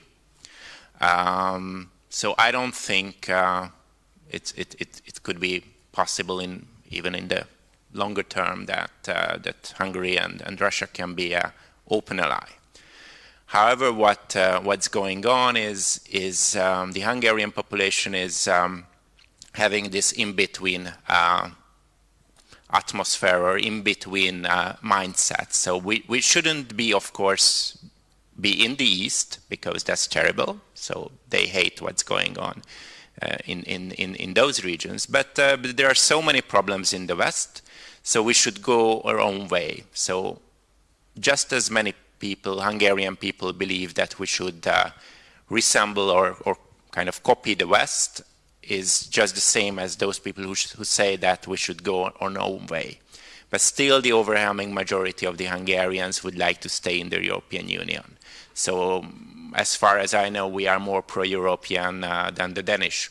Of course, that's not what you read in the newspaper, because the government is not. But the people are, depending on which survey you see, but more than 70% of the people would stay in the EU.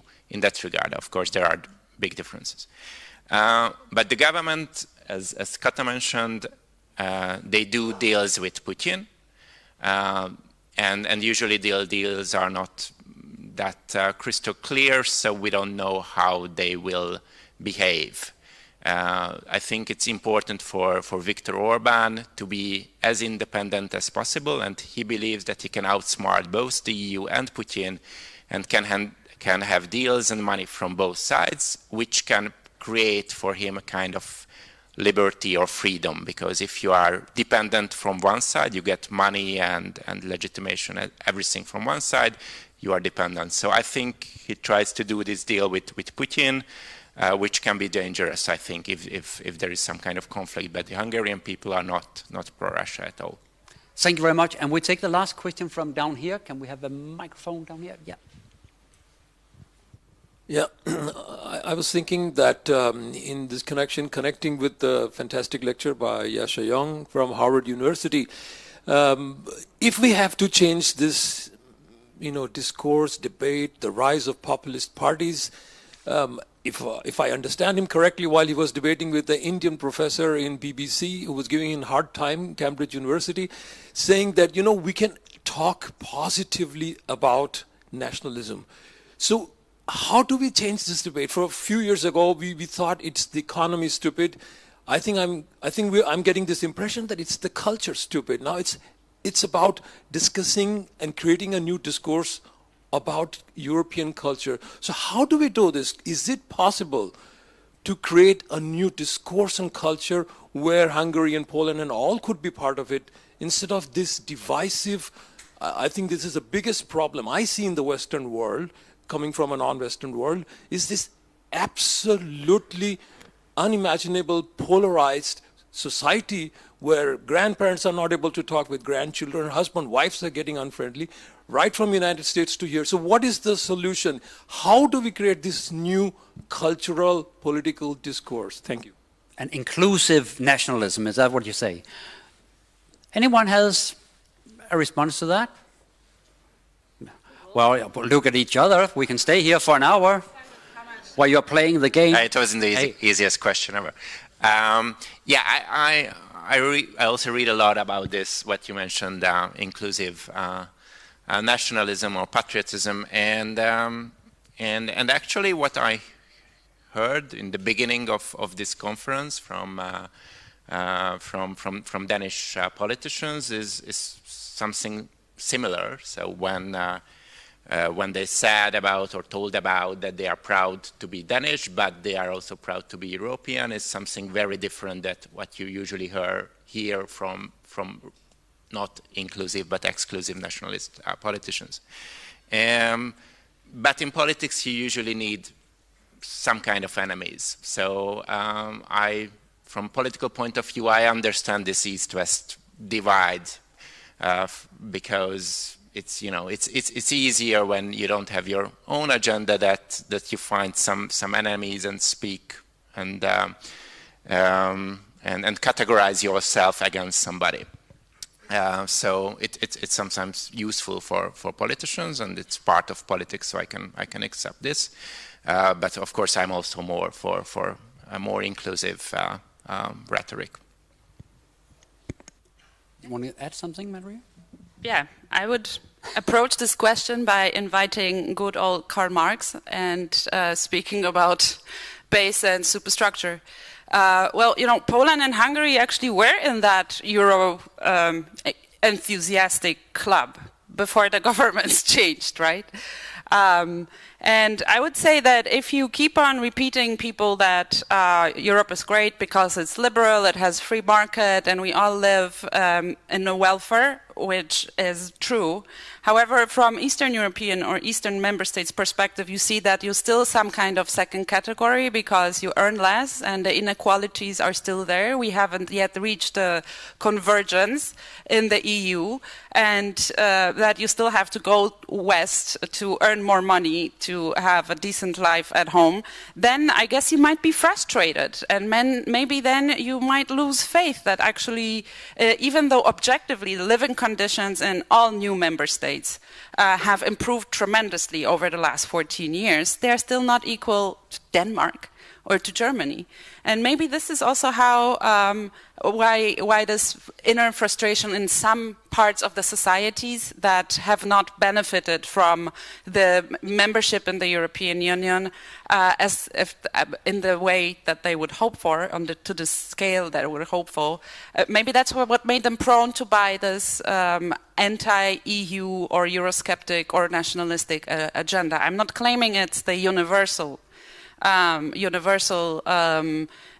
rule. However, maybe that's an explanation to part of it. And then I think the inequalities that they produced maybe people prone to this kind of ideologies or rhetorics, and maybe we should start with in more social Europe or more or less austerity and less neoliberalism in our countries, because after all, Poland, it was Donald Tusk who lost completely against the Peace Party in the last elections, and it was Donald Tusk's government that introduced a big flexibilization of the labor market, and so on and so on. So maybe it is actually economy stupid, but definitely also in this cultural superstructure, which is also very important. So the narrative.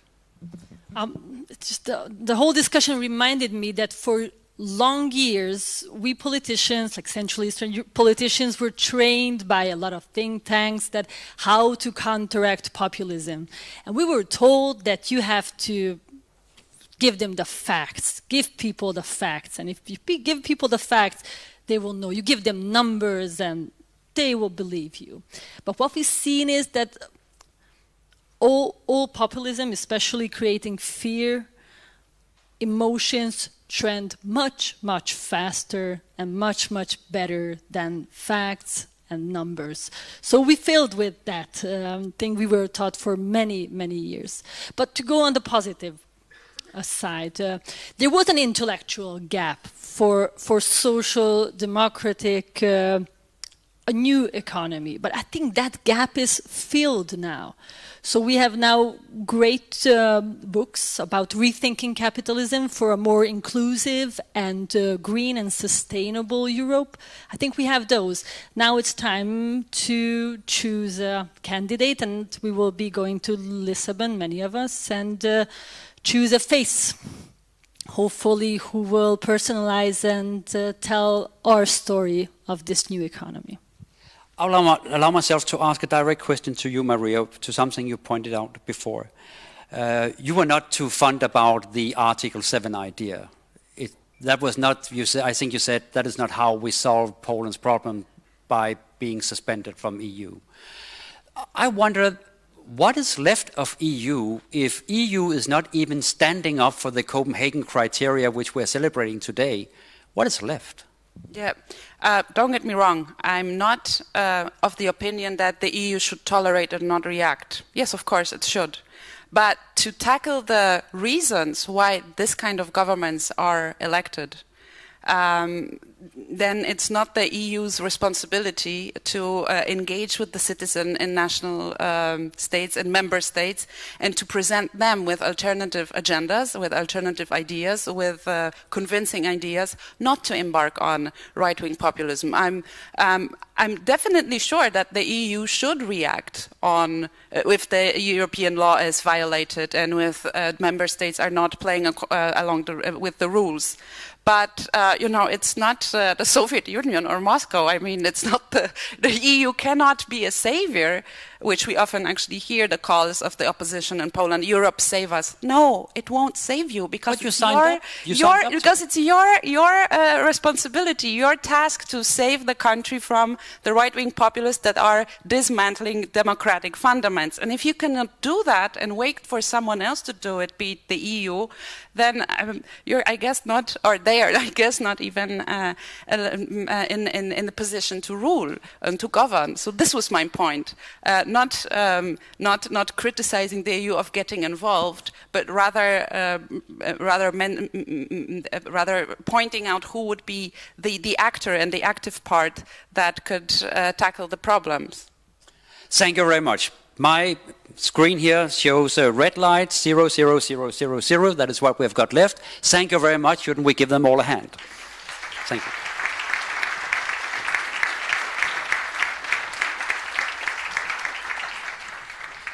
We move on to the second panel, Stand Up for Your Democracy. I think that's also a solution-oriented panel where we will focus on not least what can young people do. At least that is what the panel will signal. We will have Tulia Pitkänen, Secretary General of Young European Socialists. Welcome, coming from Finland originally. Yes. Kasper Sandkjær is representing Danish Youth Council in English. Kasper Sand. There you are. I have some lights here. It's not because I'm completely confused. And then Yasha Monk, please come back again to us. And as before, we also have some discussions among our together ambassadors. Belas Page, there you are. And you are from Hungary. And Georgios Koloris, there you are. Welcome to you as well. But starting with you. And if we go back to the solution-oriented part of the discussion, what is the youth's role in fighting for standing up for democracy, as the headline is? Would you please start?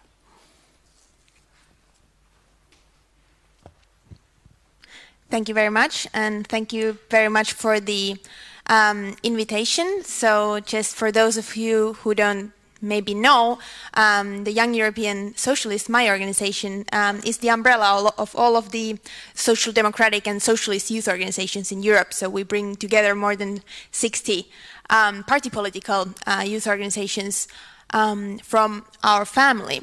And maybe at this point it would be relevant, in my opinion, to raise the role of the youth in our party political families.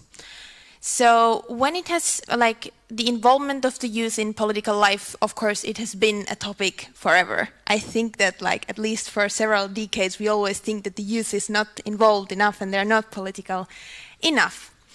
First of all, I think that the form for the youth to be political has changed rapidly. I think that youth is not less political in Europe. I think that they are maybe somehow less party political. But then, when we want to engage the youth in our political family and in parties in general, which are a very important part of democracy, of course, we often say that we have to reach for youth NGOs, for youth platforms, and have them involved. This is very important, but it's not enough. An NGO is not the same as the party. NGO doesn't play the same role in the political life where you put forward candidates and get them elected. This is job for the parties. So maybe when it comes to involvement of the youth in democracy, this is what I would call for. It would be direct involvement of the youth in the party structure. Meaning the youth organizations, of course, we always speak in favor of independence of the youth organizations, because when the party political youth organization is independent, it always makes a little bit different policy than when it is together with the old guys, if I may. And then it's also that when we want to put our agendas when we want to set the policies in a way that it speaks to the youth in a way, we can ask them, you know. It's not like it's a secret. For example, we always say we want to really speak to the youth, and then when you look, for example, to research, for example, in my country, in Finland, the most important political thing for my generation, according to research, so this is not a matter of opinion, is climate change, which is a perfect topic for our political family. We agree with majority of the young people, but is the climate change our top priority in the election? No. So maybe this would be my takes. Thank you very much, and I'll go directly to Kasper Sand. Yeah. Thank you, and good evening. I'm Kasper. I'm president of the Danish Youth Council, which is an umbrella for all the Danish children and youth organizations. All in all, 75. We have the youth parties, we have the scouts, we have the student organizations. A lot of different organizations where young people engage. And I'm representing Social Democratic Youth in Denmark in the Youth Council. I think when it comes to the youth and democracy, there is just as much reason to be worried about the democracy and the support for democracy. When we look at young people across Europe, we can see their trust in politicians is declining. We can see their trust in democratic institutions are declining, their trust in media, and even their trust in democracy itself. And in some countries, some of them which were represented before on the stage, a lot of young people say they don't believe in democracy. So I think there is a reason to be worried. And I think when the populists can point at the politicians, at the political elite, and say that you don't represent the people, you represent your own interests. I think one of the reasons why they have it so easy is because we have forgotten the people's participation in politics. That normal working people is no longer engaged in politics. For 50 years ago, the Social Democratic Party in Denmark had a lot more members, but the Social Democratic Party were also the place where the workers would go to meet their politicians, to discuss and debate with them, tell their stories from the real life, and get a response directly from the politicians. So the political parties were also a very important room for the political debate. And I think our parties, all of them, have forgotten their role in engaging the people in politics. It's all becoming very professional.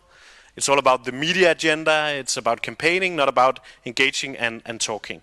And I think we can see the result of that when we look at the youth. And one of our main topics is the youth engagement in democracy in Denmark. And we can see when we visit young people in schools, educational institutions, especially the vocational schools, where there are the young workers in training. When we ask them about politics, they say, "Oh, politics, that's not for me. That's the politicians. That's way over in Copenhagen, in their castle. That has nothing to do with me. And I can't influence politics. I haven't a say in politics, and my voice doesn't matter." And we call that the political confidence. Do the youth have a political confidence? And we can see the political confidence is declining, and I think that's That's the most worrying thing, and I think the way out of it, talking about solutions, the way out of it is to engage more young people in the political conversation, debate and dialogue. Thank you. And that gives a natural continuation to you, Yasha. How? How do we engage the youngsters? In your book, you are actually alluding to the fact that young people are much more prone to military rule than elderly people. So how do we do it? Yeah, so first of all, I believe that the official cutoff for membership in at least the German youth wing of a Social Democratic Party is 35, which seems awfully old to be a young person. But thankfully I'm 36, so I officially cannot speak for anybody who's young. And so I won't do that. But I think it's a larger question of how do we actually fight for our values, and how do we show citizens, especially young citizens, but all citizens, that they can still have real efficacy, that they actually can come to politics and really make a difference. I think there's a few things. The first thing is that it is incredibly important to get politically engaged in this moment, because what we're seeing in countries like Poland and Hungary, which we discussed in the last panel, is that once populist governments take over, they can actually transform countries with incredible rapidity. The difference between Poland today and Poland 3 or 4 years ago is vast, and it is because of a relatively lucky, relatively narrow electoral victory. And so the stakes of politics are incredibly high. And so one of the ways that we can fight for democracy is simply to actually get engaged in politics, even if we're not always particularly happy with the political options. Part of the job is to go and change them. So secondly, let's talk about the existing political parties, because I think that they also often are not sufficiently aware of the stakes of this political moment. They think that all of this populist rise is this weird blip. It's a weird moment. We just have to keep our cool, keep doing the things the way we've always done them, and eventually we'll just outlast them and they'll go home again. And that's a huge mistake. Let me do a little bit of party political bashing here. When you look at who the European conservatives chose as a leader for the elections, Manfred Weber, it's somebody who everybody who's ever met him says is not up for the job intellectually. He's not up for the job in terms of being able to connect to people. He's a bad orator. He's a creature of Brussels that doesn't actually speak clearly. And of course, he's somebody who has at every juncture been an ally and an enabler of Viktor Orban in Hungary. He is one of the main reasons why Fidesz is still a member of the European People's Party. And that's all the more shocking because they actually had a decent alternative choice. Look, I'm left of center. I disagree with Alex Stubb on a whole bunch of things, but he is somebody who speaks clearly, who has clear values, who has obviously much more talent, much greater ability to communicate with people. But they went with the choice that for whatever party political reason seems easier. But it's easy to bash them. This is the choice that lots of parties, including lots of social democratic parties across Europe, make day in, day out. And so then we're surprised that people don't trust us to actually do something for them when we choose people we know are mediocre, we know don't stand for any values, and then we're horrified that they go to people whose values we may dislike, but who at least speak clearly. So that's part of what's going on here, and I hope that young people are going to come in and sweep all of that old garden with political parties away. But the other thing is that it's not just about getting people engaged, and it's not just about changing who our candidates are. I think there's these long-term structural drivers of populism.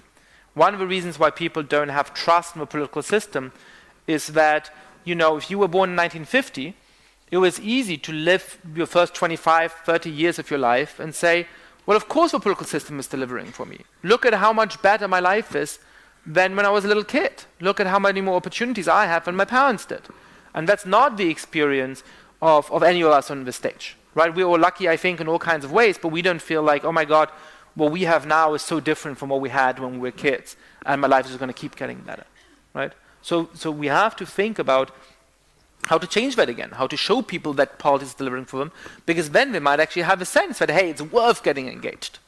And that's true on the cultural questions as well. I think we need to have politicians who clearly model how we can hold our societies together. That question earlier was important.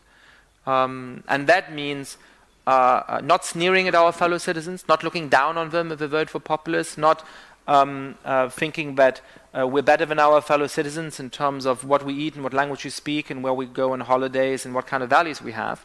But also being absolutely clear and uncompromising that we can be patriotic and we can be nationalist, but we have to do that on the basis of treating everybody equally, of not distinguishing between people by the race and the skin color they have or where they were born. And so I think, if we have political forces that do all of that, then despite the skepticism in my work about the extent of support for democracy overall and among young people, the basic values and ideals of liberal democracy are still winning.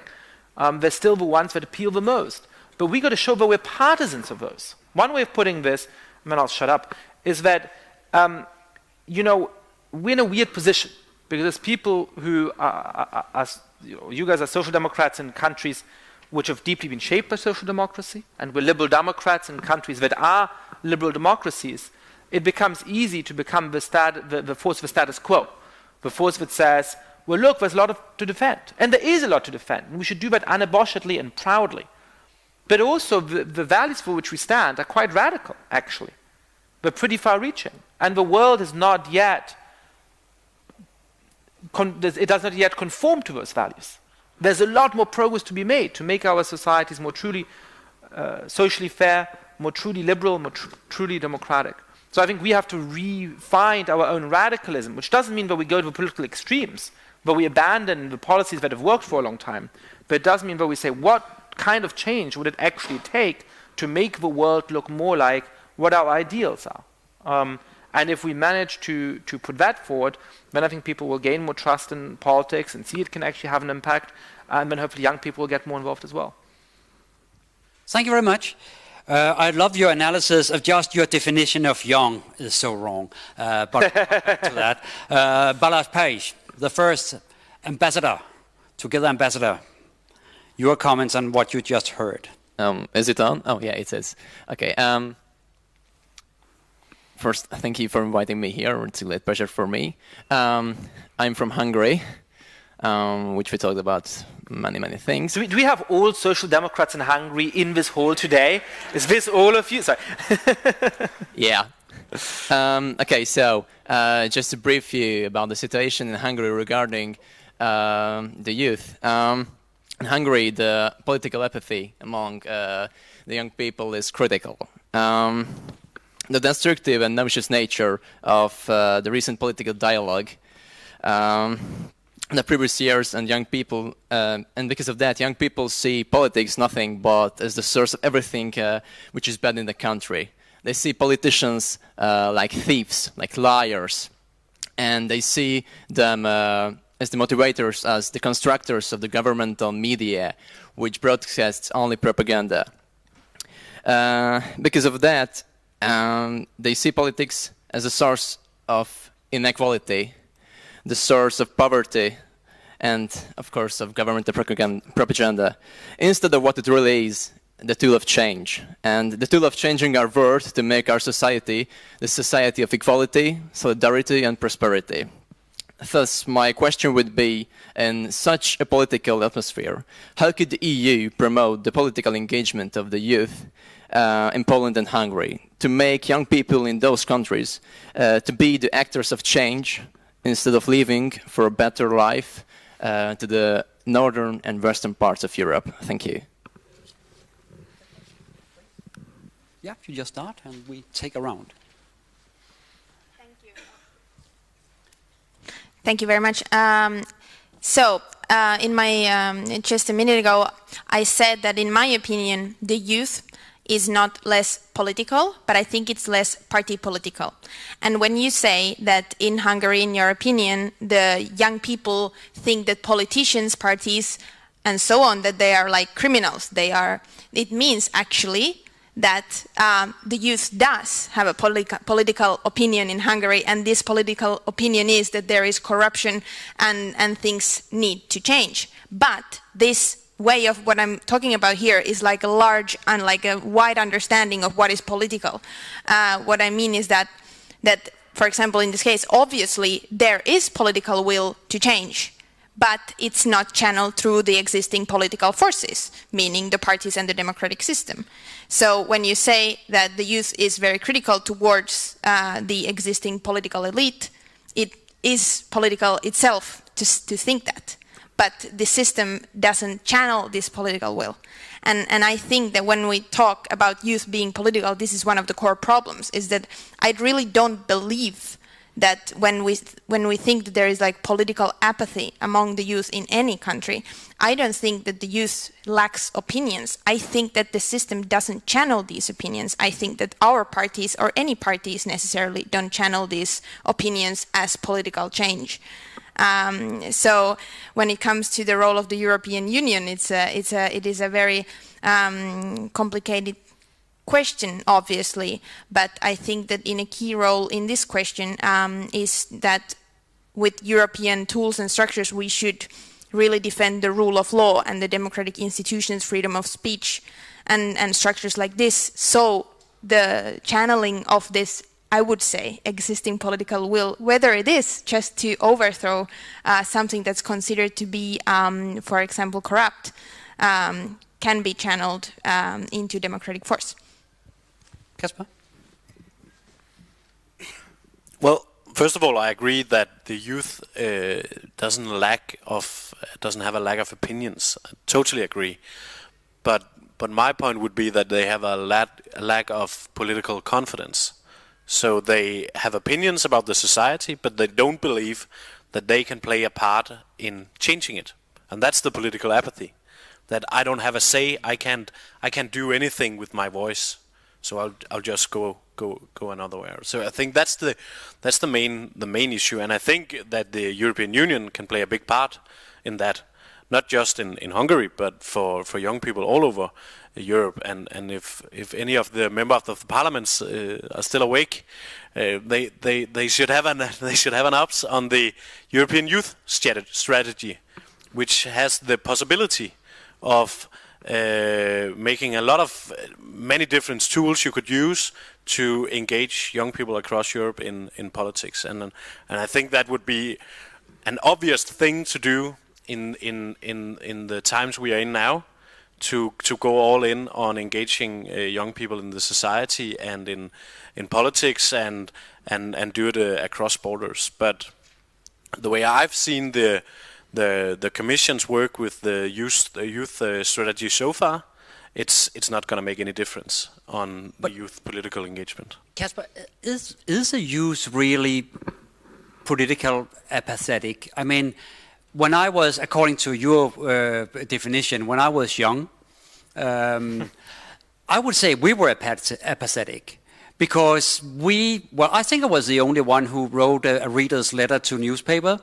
And no one did that.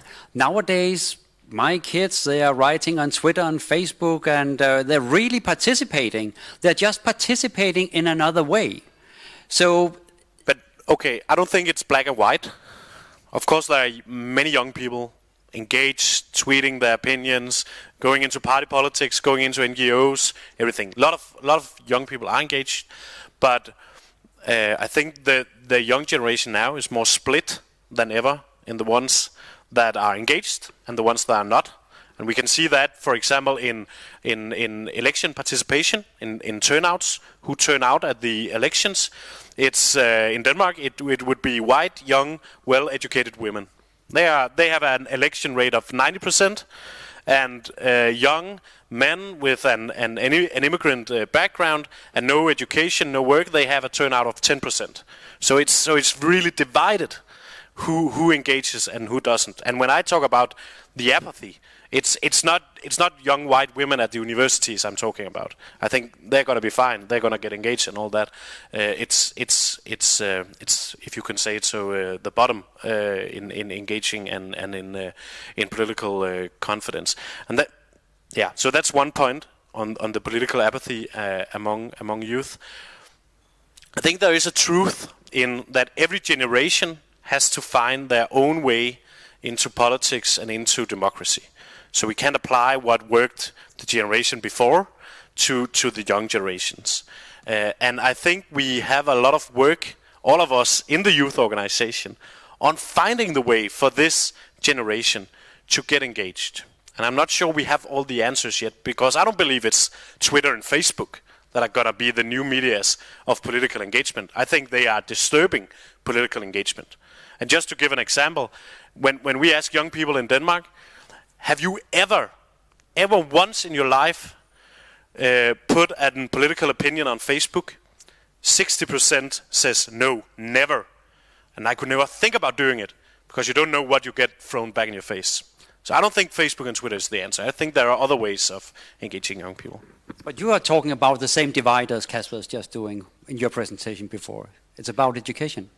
Yeah, absolutely. So you see very clear divides by education and by the economic dynamism of regions as well, right? So when you look at who votes for populists, with very few exceptions, it's not necessarily poorer people than wealthier people, but it is people who are less educated, who live in parts of a country that is less affluent, that has had less recent economic investment, even where the share of jobs that might be automated away is higher. So just as one data point in the United States, Donald Trump won 2/3 of American counties, but only about 1/3 of America's GDP.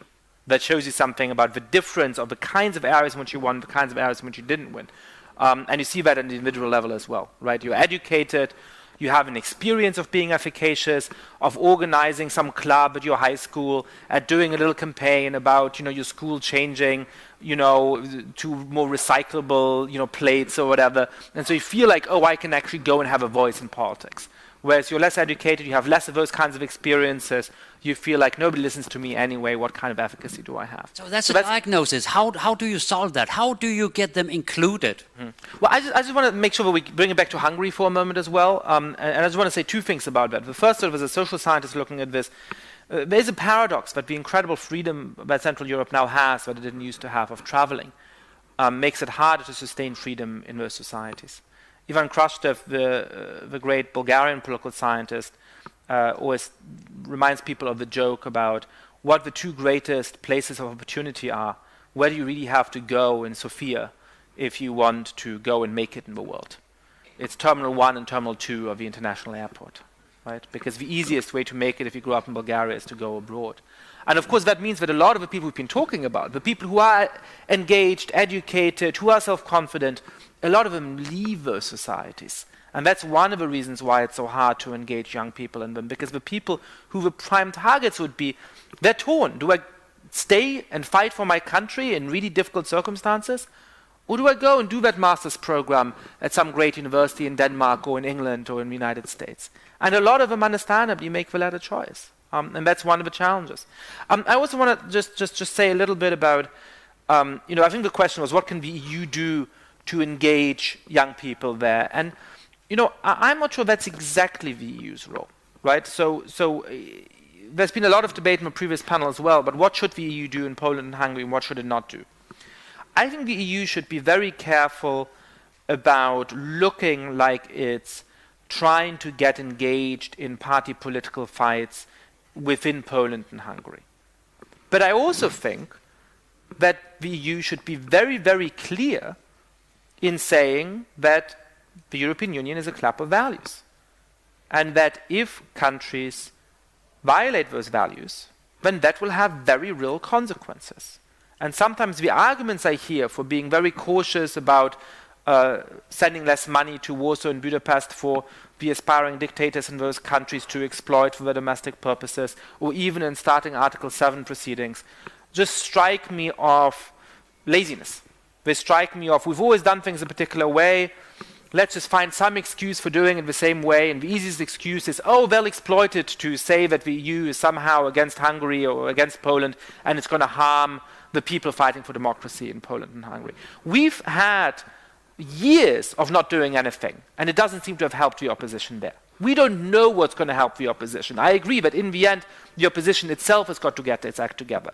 But we can at least show that we're people of principle, who stand up for the Copenhagen criteria and for the core values of the European Union, and that we recognize that over the long run, if we're going to tolerate Poland and Hungary as members of the European Union under the rule of increasingly authoritarian governments, then the EU has abolished itself. When we're no longer a club of values, we're simply an association of random countries that happen to be in Europe that pursue mutual trade interests or something like that. And so I think in the end, we shouldn't make a decision of how to treat Poland and Hungary on the basis of what's likely to help the opposition. That's not our place.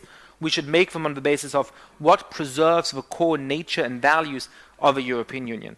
Obviously, always leaving the door open, in the great hope in Poland, for example, that a more democratic government will come back to power relatively soon. I think in Poland, the opposition still has a real chance of doing that, but not to influence events there, but in order to preserve what the nature of the European Union is.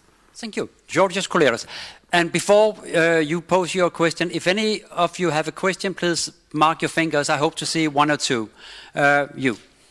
Hello. But first up here. No, you're not. Mm-hmm. It's on now. Yes. On. Yeah. Hello to everyone. I'm George from Greece. I have been selected as Together Ambassador. After the financial crisis of 2008, we have three major issues related to the youth population. The working poor, the youth unemployment, which is really high. For example, in Greece is 40%. In Spain, in Italy, in southern countries is also high. And of course, the needs. Youth population, not in education, employment or training. These people, the youth population, sometimes or usually they are disappointed from the political parties, they do not have trust to institutions, they do not have trust to the EU structure. However, what the EU, because these people maybe are the most vulnerable to populism and populist politicians. However, what EU should do to eliminate this phenomenon and to engage the youth population more in politics is the creation of decent jobs, a more inclusive growth, and the improvement of living conditions an appropriate tool in this direction? Thank you very much. We'll go on that. Please answer shortly, briefly, because we are running out of time. Yes, Kasper? Okay, shortly. Very good question. I think maybe just 2 points for me. I think the fight for decent work, for not having working poors, for that nobody in our generation should be in a group called NEETs, young people without education or employment.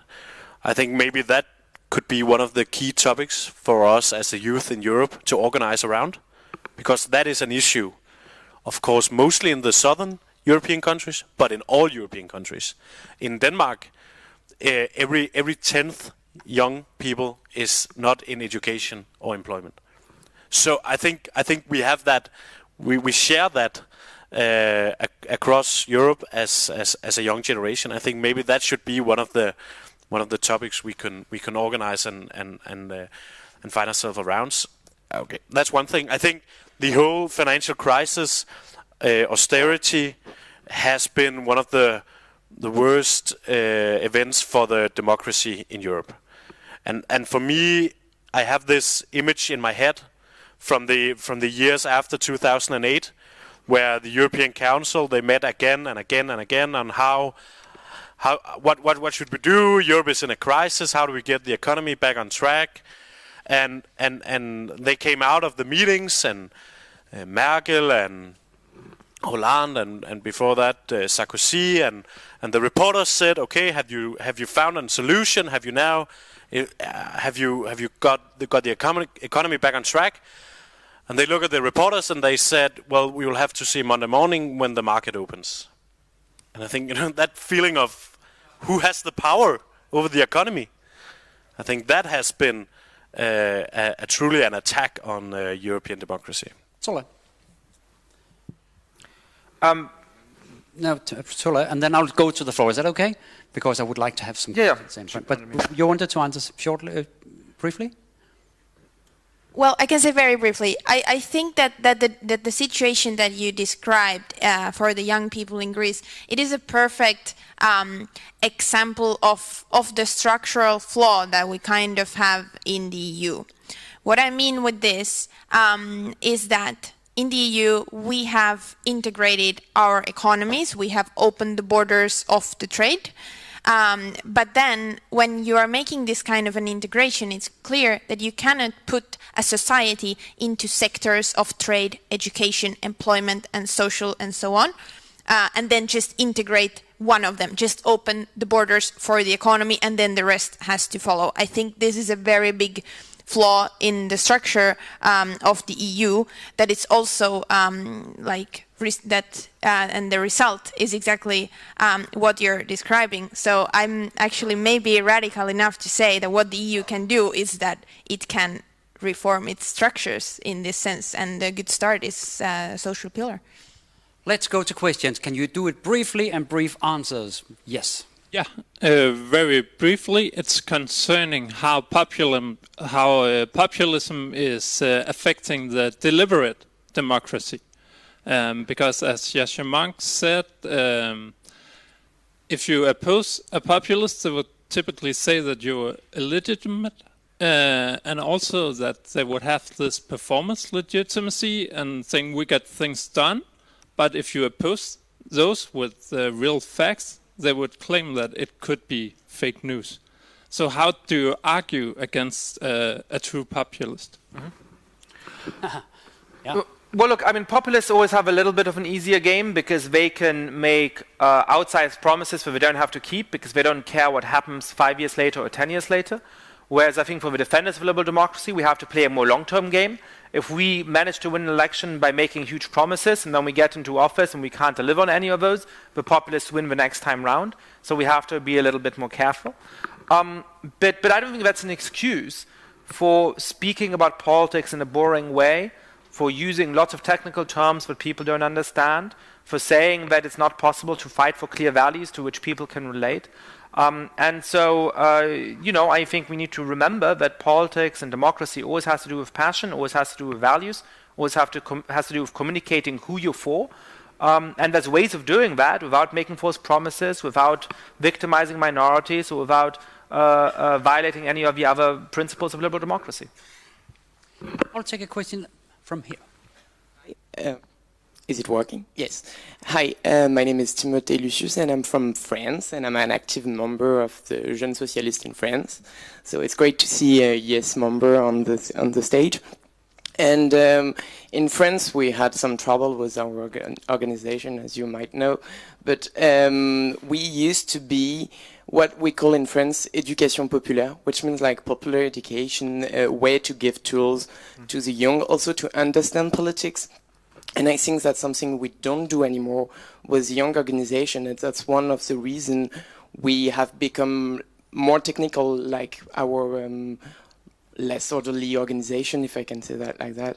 And how can we bring those tools of teaching politics to the young back, because it's easier for the youth to understand politics if it has been explained by the youth themselves.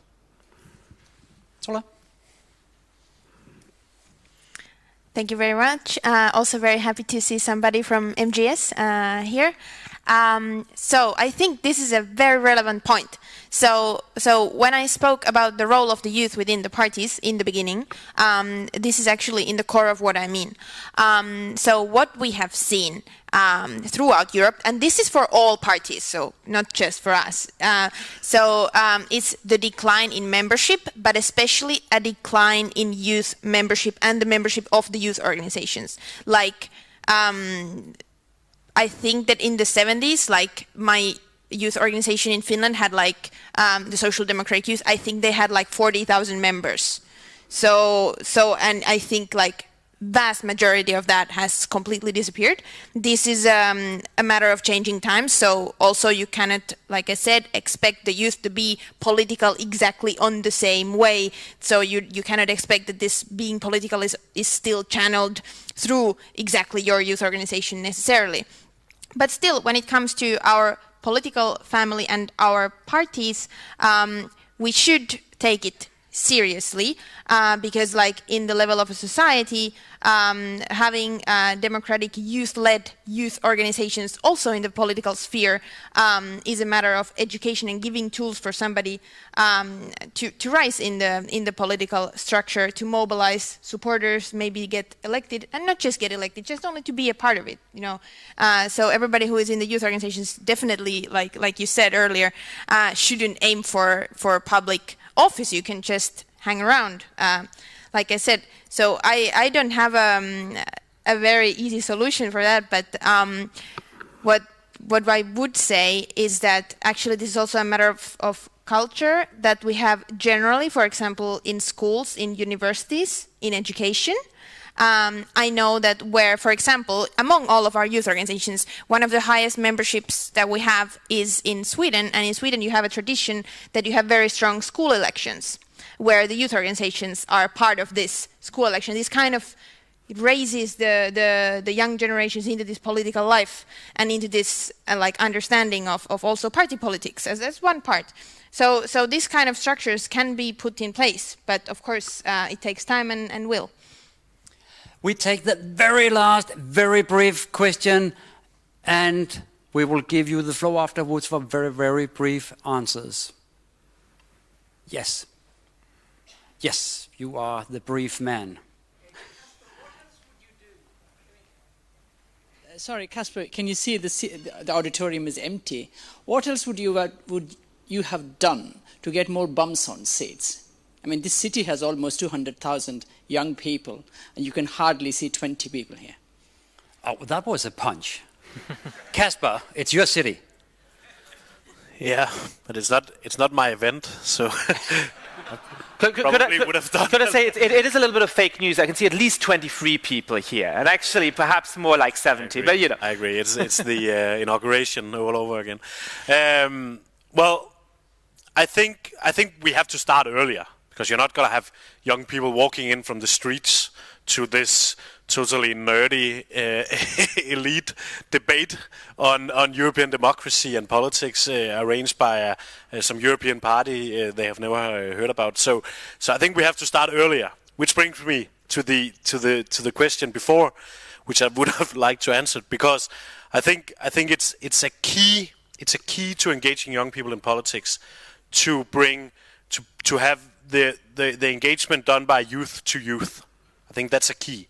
The school election in Sweden, we have just copied that in Denmark.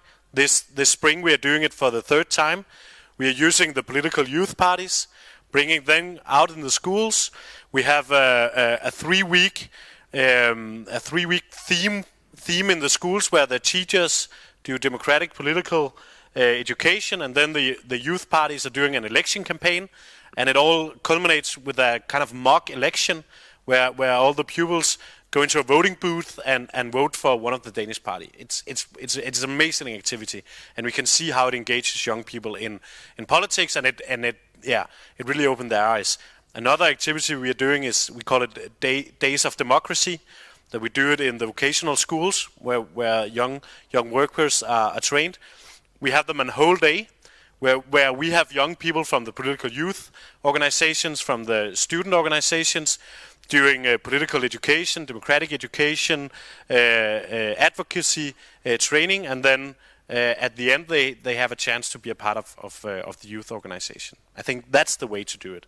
We have to get out in the schools, out to have a real dialogue, a real debate with young people to engage them. And then 5 years later, then they will be sitting here. Or maybe the problem was our perverted definition of being young, which went wrong. I think we are a lot of young people in here. Thank you very much to the panel. Thank you for the questions. Good.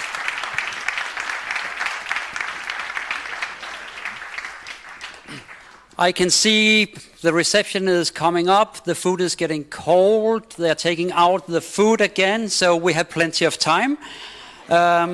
And now we come to the presentation of Together Ambassadors. And that will not be me. That will be Enrique Guerrero Salom. I hope I was pronouncing it as it could be. Member of the European Parliament, part of the S&D group. You are former vice president, and you are president of Global Progressive forum. Welcome to you.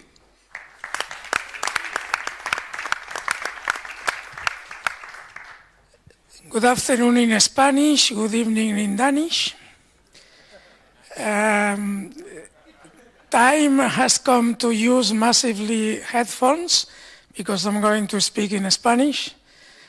Not only to pay tribute to Felipe González, who was one of the main actors in establishing the Copenhagen criteria, not only to tell you that we have a new socialist government in one of the biggest countries of the European Union, but also because, as Mette, your next Prime Minister, said at the beginning of her speech, remembering the time that she as a minister were taking part in Brussels meetings, it's always easier to speak in our own language.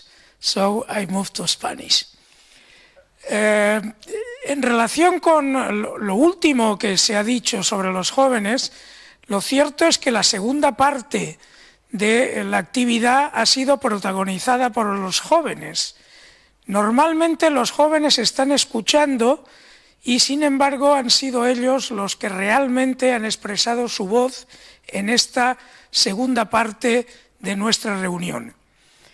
Yo tengo que presentar a los embajadores, en concreto a una embajadora, Carolina, que va a explicar por qué ella está comprometida con la defensa de la democracia y con la defensa de los valores de la Unión Europea, cuál ha sido la razón por la cual se ha incorporado a este grupo de embajadores, y antes de presentarla quería hacer un par de comentarios. El primero de ellos es que es informativo, es decir, mucha gente joven nos ha seguido a través de las redes sociales, a través de distintos medios, de manera que nuestro acto no se limita exclusivamente a los que estamos aquí, sino que ha tenido una voz fuera y ha sido, en muchos casos, la voz precisamente de jóvenes activos repitiendo lo que aquí estábamos debatiendo. El segundo comentario que quiero hacer tiene que ver con contenidos. Yo creo que una parte de nuestra discusión es cómo mezclamos en nuestra propuesta política las posiciones socialistas sobre los asuntos que interesan a los ciudadanos y los asuntos que inquietan y preocupan a los ciudadanos. Los asuntos que interesan tienen que ver con su vida real, tienen que ver con la educación, tienen que ver con la sanidad, tienen que ver con las condiciones de trabajo, tiene que ver con la protección social, tiene que ver con los salarios. Los asuntos que les inquietan tienen que ver con el miedo, tienen que ver con la inseguridad, con la inmigración, con la posible pérdida de la paz, con el conflicto, con los atentados terroristas, con la inseguridad ciudadana. Cuando predominan los asuntos que inquietan a los ciudadanos, normalmente los socialdemócratas estamos en una posición débil, pero no son asuntos que debamos evitar, son asuntos que debamos responder.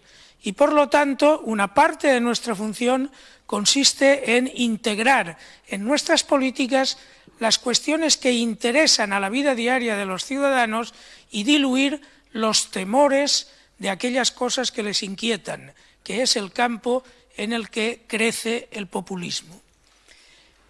Acabo, antes de presentar a Carolina, diciendo que se ha dicho muchas veces que hay que reconstruir o resucitar o retomar la propuesta europea que hasta no hace mucho era una propuesta mayoritariamente apoyada por los ciudadanos de la Unión.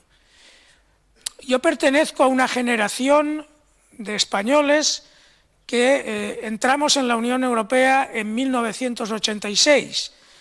No solamente tenemos en nuestra memoria la Segunda Guerra Mundial, la razón por la cual nació la Unión Europea, sino también cómo del sur de Europa, Grecia, Portugal, España, vivimos todavía 20, 25 años más de dictadura, y en ese momento, en ese periodo, la Unión Europea era para nosotros el horizonte, era la promesa, era el punto de llegada.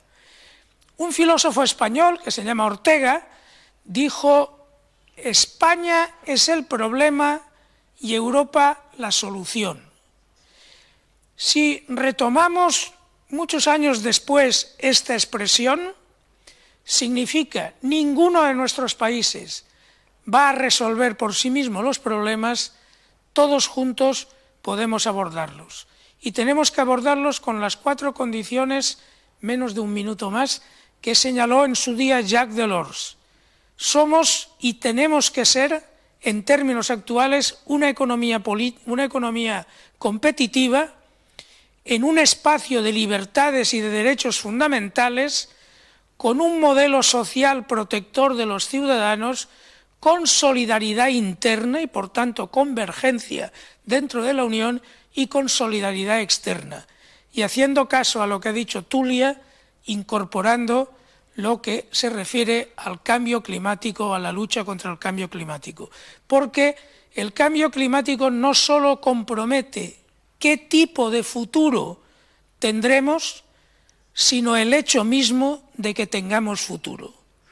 Por lo tanto, Carolina, por favor, sube, dinos quién eres, dinos por qué estás aquí, por qué te has unido al grupo de los embajadores, algunos de los cuales ya han intervenido antes, y cuál es la razón por la que luchas por la Unión Europea y por la democracia. Thank you for the presentation. Unfortunately, I don't understand Spanish.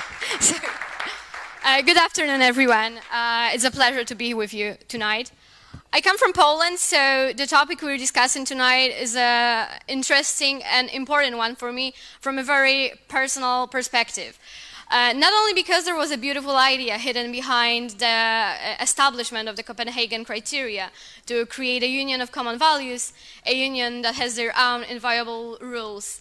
It is also because the European Council Summit here in Copenhagen 25 years ago was dedicated to countries like Poland, to the Central and Eastern European countries that were supposed to join the EU. And it saddens me deeply that right now those are exactly the same countries, with Poland and Hungary on the top of the list, that question, to say the least, our common values. And I could mention here many examples of the Polish government trying to not respect the European values, but it's not the point. The establishment of the criteria 25 years ago was a beautiful beginning. However, now, when our unity and hence a chance for a further integration are under threat, we can easily see how all these previous achievements can easily be lost. And I think the reason why people are losing their belief in the EU or in democracy in general is because people are generally afraid of what is unknown. And the EU is something really unknown for the people. In Poland, most of the young people don't feel European. They are Polish, they're just Polish. And I'm not surprised, since for them the EU is only about some bureaucrats from Brussels, and maybe the only positive aspect is that they give us the money. But of course the EU is not only about the bureaucrats, it's about each and every of us. And the other obvious thing is that it's not about the money, it's about the values and so on. So as the European elections are fast approaching, I think that young people like me or other Together ambassadors who actually are pretty positive and believe in the European project, we should be the ones who should educate other people about the EU, who should somehow arouse the the sense of European patriotism among others, and to spread and promote the democracy, the human rights, and the rule of law, because those are 3 pillars that should shape our future. Thank you. Thank you very much. We are getting very close to the very end. The last point is Mr. Joseph Weidenholzer, member of the European Parliament, Vice President in the S&D Group, and Jeppe Kofod, our host, will come out together now and present us for conclusions and a statement, a declaration. And with these words, I think it's also the end for me. I shall ask, after the two gentlemen has been speaking, I will ask all participants to come up here for a family photo. The rest of you can go to the reception. Food is still there. It's still fantastic. Thank you very much.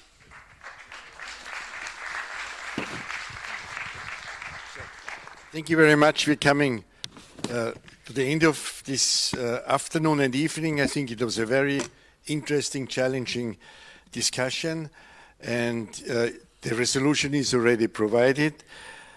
May I just quote the last sentence? It says, now, a quarter of a century after the Copenhagen criteria were established, we need them more than ever. Together we fight for more democracy, more than ever. And this is really true. So in my daily work as the responsible vice president for rule of law in our group, I used this phrase, Copenhagen criteria, I think 3,000 times, 20 times a day or more.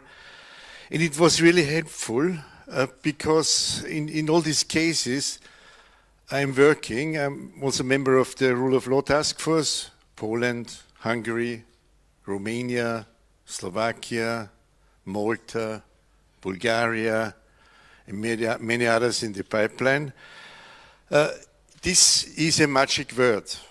Copenhagen criteria brings people back to reality, brings them to a rational ground where we can discuss things. So it was very helpful. In the case of Hungary, it actually made it possible that the Parliament could take this decision to trigger Article 7 in the case of Hungary. It was the first time in the history of our House that this had been done. So this was a great success, at least for us, to collect a two-thirds majority behind us. So it means that many EPP people had also to vote with us. This was important, and it wouldn't have been possible without this. In the other cases, Poland, I'm a bit more optimistic on Poland than on Hungary, because at least Poland accepted to comply with the ruling of the European Court, and there is also, they did it because there is big pressure in Poland.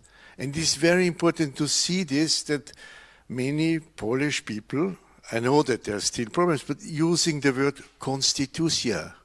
This is, again, a word which is part of our tradition. And just share one moment, we had an exhibition, photo exhibition of the EPP part of the Polish,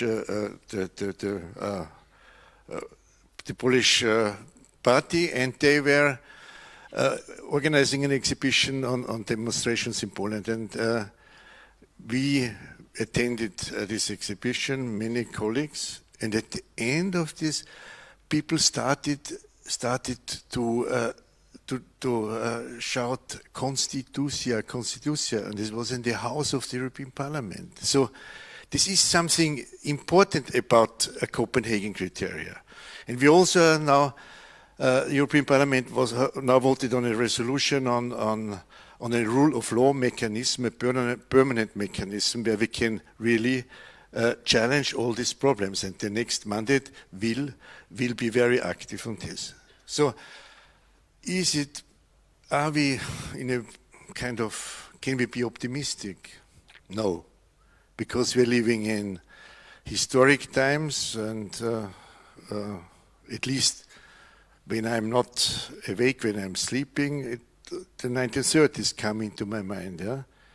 And we are maybe 1932 something, yeah? It can happen. AfD in Germany, Le Pen, Salvini, the guys in my country who just destroyed the country. So this is possible. But if you read the history books, there were always moments where the history could have changed. And it is not over yet, so we still can influence it. And we can influence it, as we discussed today, if we are paying attention to the ordinary people, if we, as Jeppe said, not try to explain to the people what's going on, if we try to act together and on behalf of the people. So if we address the real problems, the social problems, and therefore, and if we answer the fears of the people, and I think there are many possibilities for us as social democrats to answer them more than other parts of the progressive sector. Maybe if you look at Europe, the answer does not come from the center. It's not Germany. Germany is a disarray, France, Italy. But we have Portugal.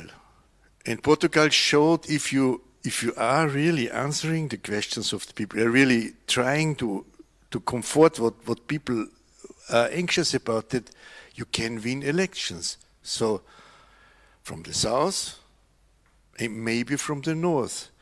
And I would really, really be very happy if we would have a social democratic prime minister very soon in your country. And just let me share one observation I had. We went to see our friends in the United States, and we met different groups of activists. And there was one group of high school students for Bernie Sanders. A lady, 20 years old, she was very interested. She was asking me a lot of questions, and she said, I want to know more about Denmark. I said, why Denmark? Yeah, I mean, she said, yes, because Bernie is always talking about Denmark. So Denmark is the future for us in America.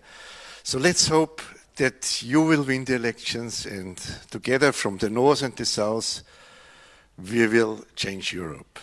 Thank you.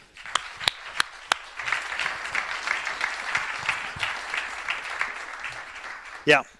Well, thank you so much, Joseph, for this very excellent presentation of the declaration resolution that will be on the webpage, and I hope you will take it home and use it and continue in this very important debate and reflections. Thank you to Enrique also for presenting the Together Ambassador, but also for explaining the importance of what we are doing. And thank you to I think everybody who made this event possible, people that came here, but also people online and people who took part in the debate and preparation. Thank you to the team behind it at the S&D Group Secretariat. You do a great job, a huge job. And thank you to the moderator. Well, he is here, Michael. Yeah. Good to see you. Thank you so much for your work. Of course, yeah, let's give him a hand. And I would also, of course, thank both Poul Nyrup Rasmussen, Mette Frederiksen, Yasha Munk, and others who really gave excellent presentations. Thanks to all the speakers, all the panelists that went up here and were so engaged. Thanks to you for coming.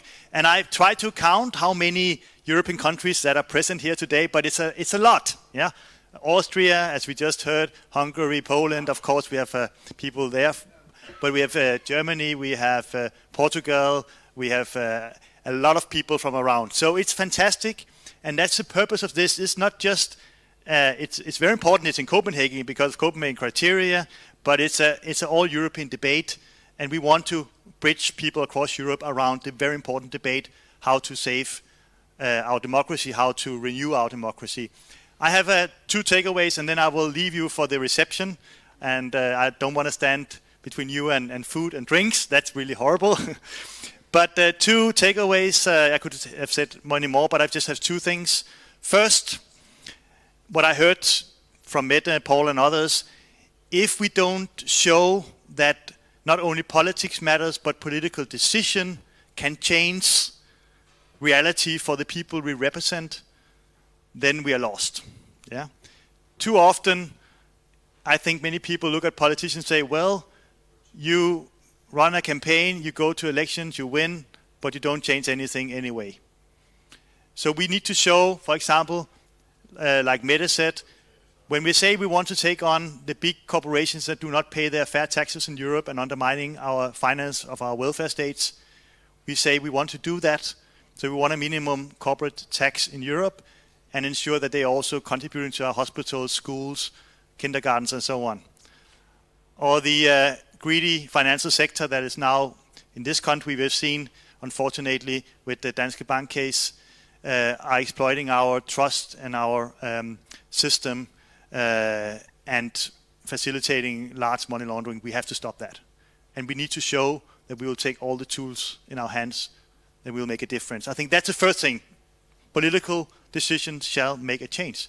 And I think it hasn't done that too often, even in our own family. Secondly, and that's very important, and I would get back to where I started.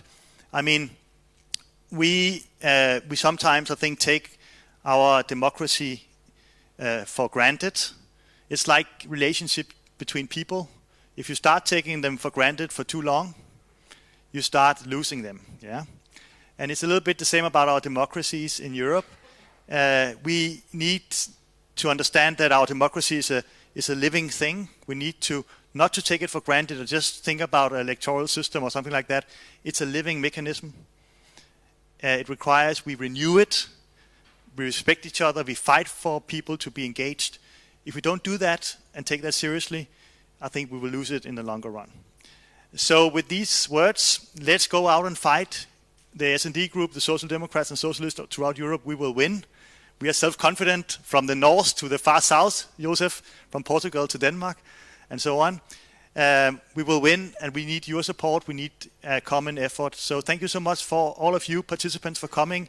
And now I would just have to say welcome to the reception. Please stay and talk. It's part of this event. Thank you so much for coming.